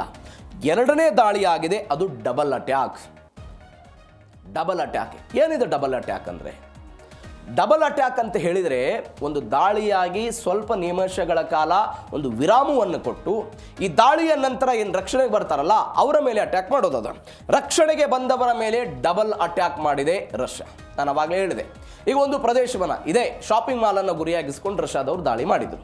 ಒಂದು ಅರ್ಧ ಗಂಟೆ ಆದ ನಂತರ ಅವರು ಸಹಾಯಕ ವೈದ್ಯರು ಬರ್ತಾರೆ, ಸೈನಿಕರು ಬರ್ತಾರೆ, ಸ್ಥಳೀಯ ಪೊಲೀಸರು ಬರ್ತಾರೆ, ಅವ್ರ ಸಂಬಂಧಿಕರೆಲ್ಲ ಜಮಾಯಿಸ್ತಾರೆ. ಸುತ್ತಮುತ್ತಲು ಇದ್ದವರೆಲ್ಲ ಬಂದು ಯಾರಿಗೆ ನೀರು ಬೇಕಾಗಿರುತ್ತೆ ನೀರು ಕೊಡೋದಕ್ಕೆ ಬರ್ತಾರೆ, ಯಾರಿಗೋ ಉಸಿರಾಟಕ್ಕೆ ಆಕ್ಸಿಜನ್ ಬೇಕಾಗಿರುತ್ತೆ ಅದನ್ನೇನೋ ಸಹಾಯ ಮಾಡೋ ಪ್ರಯತ್ನಕ್ಕೆ ಬಂದಿರ್ತಾರೆ. ಯಾರು ರಕ್ಷಣೆಗಾಗಿ ಬಂದಿರ್ತಾರಲ್ಲ, ಆ ರಕ್ಷಣೆಗಾಗಿ ಬಂದವರನ್ನ ಗುರಿಯಾಗಿಸಿಕೊಂಡು ದಾಳಿ ಮಾಡೋದೇ ಡಬಲ್ ಅಟ್ಯಾಕ್ ಅಂತ ಕರೆಯೋದು. ಆ ಡಬಲ್ ಅಟ್ಯಾಕ್ ಅನ್ನು ಮಾಡಿದರು. ಅರ್ಧ ಗಂಟೆಯಲ್ಲಿ ಆಯ್ತಿದು. ತುರ್ತು ಸೇವಾ ಸಿಬ್ಬಂದಿ ರಕ್ಷಣಾ ಕಾರ್ಯಕರ್ತರನ್ನು ಗುರಿಯಾಗಿಸಿಕೊಂಡು ಪುಟಿನ್ ಪಡೆ ಎಲ್ಲ ದಾಳಿ ಮಾಡ್ತು. ಇದೊಂದು ಸಂಪೂರ್ಣ ನಿರ್ಲಜ್ಜ ಮತ್ತು ಭಯೋತ್ಪಾದನೆ ಅಂತ ಜೆಲೆನ್ಸ್ಕಿ ಹೇಳಿಕೆ ಕೊಡೋ ಪ್ರಯತ್ನವನ್ನು ಮಾಡಿದರು. ಏನಾಯ್ತು ನೋಡಿ ನೀವು ಬೆಳವಣಿಗೆ. ಅತ್ಯಂತ ಕರಾಳ ಯುದ್ಧ ತಂತ್ರವನ್ನು ಇವರು ಬಳಕೆ ಮಾಡಿಕೊಂಡ್ರು. 30 ನಿಮಿಷದ ಅಂತರದಲ್ಲಿ ಇಂಥದ್ದೊಂದು ದಾಳಿ ಆಯಿತು. ಈ ದಾಳಿಯ ನಂತರ ಅಲ್ಲಿ ನಾನು ಅವಾಗಲೇ ಹೇಳಿದೆ, ಅಗ್ನಿಶಾಮಕ ಸಿಬ್ಬಂದಿ ಬಂದರು, ವೈದ್ಯರು ಬಂದರು, ಆಂಬುಲೆನ್ಸ್ ಚಾಲಕರು ಬಂದರು, ಸ್ಥಳೀಯ ಪೊಲೀಸರೆಲ್ಲ ಬಂದರು. ಇದೆಲ್ಲ ಬಂದ ನಂತರ ರಷ್ಯಾ ಏನು ಮಾಡಿಬಿಡ್ತು, ತನ್ನ ಜೆಟ್ ಚಾಲಿತ ಶಾಹೇದ್ ಆತ್ಮಹತ್ಯಾ ಡ್ರೋನ್ನ ಒನ್ಸ್ ಅಗೇನ್ ಅದೇ ಸ್ಥಳವನ್ನು ಕೇಂದ್ರೀಕರಿಸಿಕೊಂಡು ದಾಳಿ ಮಾಡುವ ಪ್ರಯತ್ನವನ್ನು ಮಾಡಿತು. ಇಬ್ಬರು ತುರ್ತು ಚಿಕಿತ್ಸಾ ವೈದ್ಯರು, 3 ಅಗ್ನಿಶಾಮಕ ಸಿಬ್ಬಂದಿ, ರಕ್ಷಣಾ ಕಾರ್ಯಾಚರಣೆಯಲ್ಲಿದ್ದಂಥ ಕೆಲವೊಂದಿಷ್ಟು ಜನ ಪೊಲೀಸರು ಡಬಲ್ ಅಟ್ಯಾಕ್ನ ಸಮಯದಲ್ಲಿ ಮೃತಪಟ್ಟಿದ್ದಾರೆ ಅಂತ ಸದ್ಯಕ್ಕೆ ಬರ್ತಾ ಇರುವಂಥ ಡೀಟೇಲ್ಸು. ಅನೇಕ ಆಂಬುಲೆನ್ಸ್ಗಳು ಕೂಡ ಸುಟ್ಟು ಭಸ್ಮ ಆಗಿಬಿಟ್ಟಿದೆ ಈ ಡಬಲ್ ಅಟ್ಯಾಕ್ನಲ್ಲಿ ಅಂತ ಈಗ ಬರ್ತಾ ಇರುವಂಥ ಅಪ್ಡೇಟ್ ಇದೆ. ನೀವು ನೋಡಿ, ಇತ್ತೀಚೆಗೆ ಜೂನ್ ತಿಂಗಳ 2026ರಲ್ಲಿ ಒಂದು ಘಟನೆ ಆಯಿತು. TTP ಉಗ್ರರ ಕಾರಣಕ್ಕಾಗಿ ಪಾಕಿಸ್ತಾನದವರು ಏನು ಮಾಡಿದರು, TTP ಮೇಲೆ ಅಲ್ಲಿ ಕೆಲವೊಂದಿಷ್ಟು ಗಡಿ ಪ್ರದೇಶದ ಮೇಲೆ ದಾಳಿ ಮಾಡೋ ಪ್ರಯತ್ನ ಆಯಿತು. ದಾಳಿಯಾಗಿ ಪಾಕಿಸ್ತಾನ 25 ನಿಮಿಷಕ್ಕೆ ಒನ್ಸ್ ಅಗೇನ್ ದಾಳಿ ಮಾಡೋ ಪ್ರಯತ್ನ ಆಯಿತು. ಇದೇ ಡಬಲ್ ಅಟ್ಯಾಕ್ನ ತಂತ್ರ. ಅವ್ರನ್ನ ರಕ್ಷಣೆ ಮಾಡೋದಕ್ಕೆ ಯಾರೋ ಬಂದರು, ಇನ್ನು ಇತಿಹಾಸದಲ್ಲಿ ಅತ್ಯಂತ ಒಂದು ಭೀಕರ ಡಬಲ್ ಅಟ್ಯಾಕ್ ಅಂತ ಹೇಳಿದರೆ ಅದೊಂದು ಅನೇಕ ಜನ ಮೃತಪಟ್ಟಿರ್ತಾರೆ ಯುದ್ಧದಲ್ಲಿ. ಮೃತಪಟ್ಟ ನಂತರ ಅವರು ಸತ್ತಿದ್ರು, ಅವರನ್ನು ಅಂತ್ಯ ಸಂಸ್ಕಾರ ಮಾಡಬೇಕು. ಆ ಅಂತ್ಯ ಸಂಸ್ಕಾರಕ್ಕೆ ಸೇರಿದಂತಹ ಜನರ ಮೇಲೂ ಕೂಡ ಡಬಲ್ ಅಟ್ಯಾಕ್ ಆದಂತಹ ಉದಾಹರಣೆ ಇದೆ. ಯಾರೋ ಮೃತಪಟ್ಟರವನ್ನು ಅಂತ್ಯ ಸಂಸ್ಕಾರ ಮಾಡಬೇಕು, ಅವರನ್ನು ಗುರಿಯಾಗಿಸಿಕೊಂಡು ಅಂಥದ್ದೊಂದು ಡಬಲ್ ಅಟ್ಯಾಕ್ ಮಾಡಿದ್ರು. ಆದರೆ ನೀವು ನೋಡಿ, ಅಂತಾರಾಷ್ಟ್ರೀಯ ನಿಯಮಗಳ ಪ್ರಕಾರ ಅಥವಾ ರಾಜತಾಂತ್ರಿಕ ನಿಯಮಗಳ ಪ್ರಕಾರ ಡಬಲ್ ಟ್ಯಾಕ್ ತಂತ್ರವನ್ನು ಯುದ್ಧ ಅಪರಾಧ ಅಂತ ಘೋಷಣೆ ಮಾಡ್ತಾರೆ. ಯಾರೋ ರಕ್ಷಣೆಗೆ ಬಂದಿರ್ತಾರೆ, ಯಾರೋ ಅವ್ರ ಕುಟುಂಬಸ್ಥರು ಬಂದಿರ್ತಾರೆ. ನೀವು ಜನಸಾಮಾನ್ಯರನ್ನು ಮತ್ತು ಮಾನವೀಯತೆಯ ನೆಲೆಗಟ್ಟಿನಲ್ಲಿ ಇಂಥದ್ದೊಂದು ಡಬಲ್ ಟ್ಯಾಪ್ ಮಾಡೋದೇನಿದೆಯಲ್ಲ, ಅದು ಅಕ್ಷಮ್ಯ ಅಪರಾಧ ಅಂತ ನಿಯಮಗಳು ಹೇಳುತ್ತೆ. ಆದರೆ ಇವತ್ತು ಅದೊಂದು ಯುದ್ಧದ ತಂತ್ರವಾಗಿ ಬದಲಾದಂತೆ ಕಾಣಿಸ್ತಾ ಇದೆ. ಬೇರೆ ಬೇರೆ ದೇಶಗಳು ಕೂಡ ಅದನ್ನು ಅನುಸರಿಸ್ತಾ ಇರೋದನ್ನು ನೋಡ್ತಾ ಇದ್ದೀವಿ. ಅದೇ ಮಾದರಿ ಇವತ್ತು ಉಕ್ರೇನ್ ಮೇಲೆ ರಷ್ಯಾದವರು ಮಾಡಿದ್ದಾರೆ. ಇವೆಲ್ಲದರ ನಡುವೆ ರಷ್ಯಾವನ್ನು ಬೆಚ್ಚಿ ಬೀಳಿಸೋದಕ್ಕೆ ಉಕ್ರೇನ್ AI ಅಸ್ತ್ರವನ್ನು ಬಳಕೆ ಮಾಡಿರೋದು. AI ಅಸ್ತ್ರ ಮಾಸ್ಕೋದ ಮೇಲೆ ದಾಳಿ ನಡೆಸೋದಕ್ಕೆ ಉಕ್ರೇನ್ನಿಂದ AI ಡ್ರೋನ್ ಬಳಕೆ ಆಗಿದೆ. 1000 AI ಆಧಾರಿತ ಡ್ರೋನ್ ಹಾರಿಸುವಂಥ ಒಂದು ಮಾಸ್ಟರ್ ಪ್ಲಾನ್ ಇದು. ಕಡಿಮೆ ವೆಚ್ಚದ ಸ್ವಯಂಚಾಲಿತ ಡ್ರೋನ್ಗಳ ಮುಖಾಂತರ ರಷ್ಯಾ ರಕ್ಷಣಾ ವ್ಯೂಹಕ್ಕೆ ಲಗ್ಗೆ ಇಟ್ಟಿರೋದು. ಮಾನವ ನಿಯಂತ್ರಣವಿಲ್ಲದೆ ಗುರಿ ತಲುಪಬಲ್ಲಂಥ ಒಂದು ಅತ್ಯಾಧುನಿಕ ಡ್ರೋನ್ಗಳಿವು. ಅವುಗಳನ್ನು ಗುರಿಯಾಗಿಸಿಕೊಂಡು ಇದಕ್ಕೊಂದು ಹೆಸರು ಕೊಟ್ಟಿದ್ದಾರೆ. M&MS ಅಂತ ಒಂದು ಕೋಡ್ ನೇಮ್ನ ಅಡಿಯಲ್ಲಿ ಇದೊಂದು ಕಾರ್ಯಾಚರಣೆ ಅಂತೆ. ಒಂದು 4 ವಿಮಾನ ನಿಲ್ದಾಣಗಳು, ಡೊಮಾಡೊಮೊಯೋ, ಶೆರೆಮೆಟ್ಟೊ, ಉಕ್ನೋವೋ ಮತ್ತು ಜೋಸ್ಕಿ ಎನ್ನುವಂಥ ಒಂದು 4 ವಿಮಾನ ನಿಲ್ದಾಣ. ಈ 4 ವಿಮಾನ ನಿಲ್ದಾಣಗಳನ್ನು ಗುರಿಯಾಗಿಸಿಕೊಂಡು ಈ ರೀತಿಯಾಗಿ ದಾಳಿ ಮಾಡುವಂಥ ಪ್ರಯತ್ನ. ಯಾಕೆ? ಅಲ್ಲಿ ಶ್ರೀಮಂತ ವರ್ಗದ ಜನ ಹೋಗ್ತಾರೆ, ಪ್ರವಾಸೋದ್ಯಮ ಇರುತ್ತೆ. ಅಂತಾರಾಷ್ಟ್ರೀಯ ಮಟ್ಟದಲ್ಲಿ ನಾವು ಇದು ಕೇವಲ ಉಕ್ರೇನ್ಗೆ ಮಾತ್ರ ಸಂಬಂಧಪಟ್ಟಿದ್ದಲ್ಲ ಅಂತ ಬಿಂಬಿಸೋದಕ್ಕೆ ಇದೆಲ್ಲವನ್ನು ಕೂಡ ದಾಳಿ ಮಾಡ್ತಾರೆ ಅಂತ. ಹೆಂಗೆ ಕೆಲಸ ಮಾಡುತ್ತೆ AI ತಂತ್ರಜ್ಞಾನ? ಅವರಿಗೆ ಮೊದಲೇ ಎಲ್ಲಿ ದಾಳಿ ಆಗಬೇಕು, ಯಾವ ಪ್ರದೇಶ, ಅದಕ್ಕೆಲ್ಲದಕ್ಕೂ ಕೂಡ ಲೋಡೆಡ್ ಆಗಿರುತ್ತದೆ. ನಕ್ಷೆಗಳು, ಅದಾದ ನಂತರ ಆ ಗುರಿಯ ಚಿತ್ರಗಳೇನಿರುತ್ತಲ್ಲ ಅದೆಲ್ಲವೂ ಕೂಡ ಲೋಡೆಡ್ ಆಗಿರುತ್ತೆ. ರಷ್ಯಾದ ಮಿಲಿಟರಿ ಜಾಮರ್ಗಳು ಅಥವಾ ಇಂಟರ್ನೆಟ್ ಅಥವಾ GPS ಲಿಂಕ್ ಕಟ್ಟಾದರೂ ಕೂಡ ಈಗಾಗಲೇ ಅದರಲ್ಲಿ ಸ್ಟೋರ್ ಆಗಿರುವ ಕಾರಣಕ್ಕಾಗಿ ಯಾರೂ ಕೂಡ ಇದನ್ನು ಭೇದಿಸೋದಕ್ಕೆ ಸಾಧ್ಯವಾಗದೇನೆ AI ತನ್ನ ಕೆಲಸವನ್ನು ಮಾಡಿ ಲೈವ್ ಕ್ಯಾಮರಾ ದೃಶ್ಯಗಳನ್ನು ಬಳಸಿ ತಾನಾಗಿ ಹಾದಿಯನ್ನು ಹುಡುಕಿ ಗುರಿಯನ್ನು ತಲುಪಿ ಬಾಂಬನ್ನು ಸ್ಫೋಟ ಮಾಡುವಂಥ, ಅಂದರೆ ಡ್ರೋನನ್ನು ಸ್ಫೋಟ ಮಾಡುವಂಥ ಶಕ್ತಿ ಸಾಮರ್ಥ್ಯ ಈ AIಗೆ ಇದೆ ಅಂತೆ. ಈ ಕಾರಣಕ್ಕಾಗಿ ಅದನ್ನು ತೆಗೆದುಕೊಂಡು ಹೋಗಿದ್ದಾರೆ ಅಂತ. ಇವೆಲ್ಲದರ ನಡುವೆ ಇದನ್ನು ತೆಗೆದುಕೊಂಡು ಹೋಗಿ ಜೆಲೆನ್ಸ್ಕಿ ಮುಂದೆ ಅಲ್ಲಿಯ ಮಿಲಿಟರಿ ಅಧಿಕಾರಿಗಳೆಲ್ಲ ಪ್ರಸ್ತುತಪಡಿಸಿದ್ರಂತೆ. ಇದನ್ನು ದಾಳಿ ಮಾಡಬೇಕು ಅಂತ ನಾವೆಲ್ಲ ಆಲೋಚನೆ ಮಾಡಿದ್ದೀವಿ ಅಂತ. ಬಟ್ ಜೆಲೆನ್ಸ್ಕಿ ಮೊದಲ ಹಂತದಲ್ಲಿ ಇದನ್ನು ತಿರಸ್ಕಾರ ಮಾಡಿದರು ಅಂತ. ಯಾಕೆ? ಮಾನವೀಯ ನೆಲೆಗಟ್ಟಿನಲ್ಲಿ ನಾವು ಗುರಿಯಾಗಿಸಿಕೊಂಡಿರುವಂಥ ಪ್ರದೇಶಗಳಲ್ಲಿ ಜನಸಾಮಾನ್ಯರು ಓಡಾಡ್ತಾ ಇರ್ತಾರೆ, ಈ ಹಂತದಲ್ಲಿ ಬೇಡ ಅಂತೇನೋ ತಿರಸ್ಕಾರ ಮಾಡಿದ್ರಂತೆ. ಬಟ್ ಅವೆಲ್ಲದರ ನಡುವೆಯೂ ಕೂಡ ಇಂಥದ್ದೊಂದು ದಾಳಿ ಆಗಿದೆ ಅಂತ. ಇದರ ಜೊತೆಗೆ 1000 ಡ್ರೋನ್ ಅನ್ನುವಂಥ ಪದ ಬಳಕೆ ನೋಡಿದ್ರಿ ನೀವು. ಯಾಕೆ 1000 ಡ್ರೋನ್? ಯಾವ ಇರಾನ್ ಇವತ್ತು ಮಧ್ಯಪ್ರಾಚ್ಯದ ಬೇರೆ ಬೇರೆ ದೇಶಗಳ ಮೇಲೆ ಡ್ರೋನ್ಗಳನ್ನು ಕಳಿಸ್ತಾ ಇದೆ. ಪೆಟ್ರಿಯಾಟ್ ಮತ್ತು ತಾಡಿದ್ರೂ ಕೂಡ ಅವರಿಗೆ ನಿಯಂತ್ರಣ ಮಾಡೋಕ್ಕೆ ಸಾಧ್ಯ ಇಲ್ಲ. ಹೇಗೆ ಅಮೆರಿಕಾದ ಬಳಿ ಪೆಟ್ರಿಯಾಟ್ ಮತ್ತು ತಾಡಿದೆಯೋ ಅದೇ ಮಾದರಿಯಲ್ಲಿ S-400 ಕ್ಷಿಪಣಿ ನಿರೋಧಕ ಯಾರ ಬಳಿ ಇದೆ? ರಷ್ಯಾದ ಬಳಿ ಇದೆ. ಆ ಕ್ಷಿಪಣಿ ನಿರೋಧಕ ಅಥವಾ ಡ್ರೋನ್ ನಿರೋಧಕ ಶಕ್ತಿ ಅವರ ಬಳಿ ಇದ್ದಾಗಲೂ ಕೂಡ ಏಕಾಏಕಿ 1000 ಗಟ್ಟಲೆ ಬರುವಂಥ ಡ್ರೋನ್ಗಳನ್ನು ತಡೆ ಹಿಡಿಯಬಲ್ಲಂಥ ಶಕ್ತಿ ಸಾಮರ್ಥ್ಯ ಈ S-400ಗೆ ಅತ್ಯಾಧುನಿಕವಾಗಿ ಇಲ್ಲ ಅನ್ನುವ ಕಾರಣಕ್ಕಾಗಿ 1000 ಡ್ರೋನ್ಗಳನ್ನು ಏಕಕಾಲಕ್ಕೆ ಬಿಟ್ಟು ಧ್ವಂಸ ಮಾಡುವಂತಹ ಪ್ರಯತ್ನ ಉಕ್ರೇನ್ನಿಂದ ಆಗ್ತಾ ಇದೆ ಎನ್ನುವಂಥ ಮಾಹಿತಿ ಬರ್ತಾ ಇದೆ. ನೋಡೋಣ ಏನಾಗುತ್ತೆ.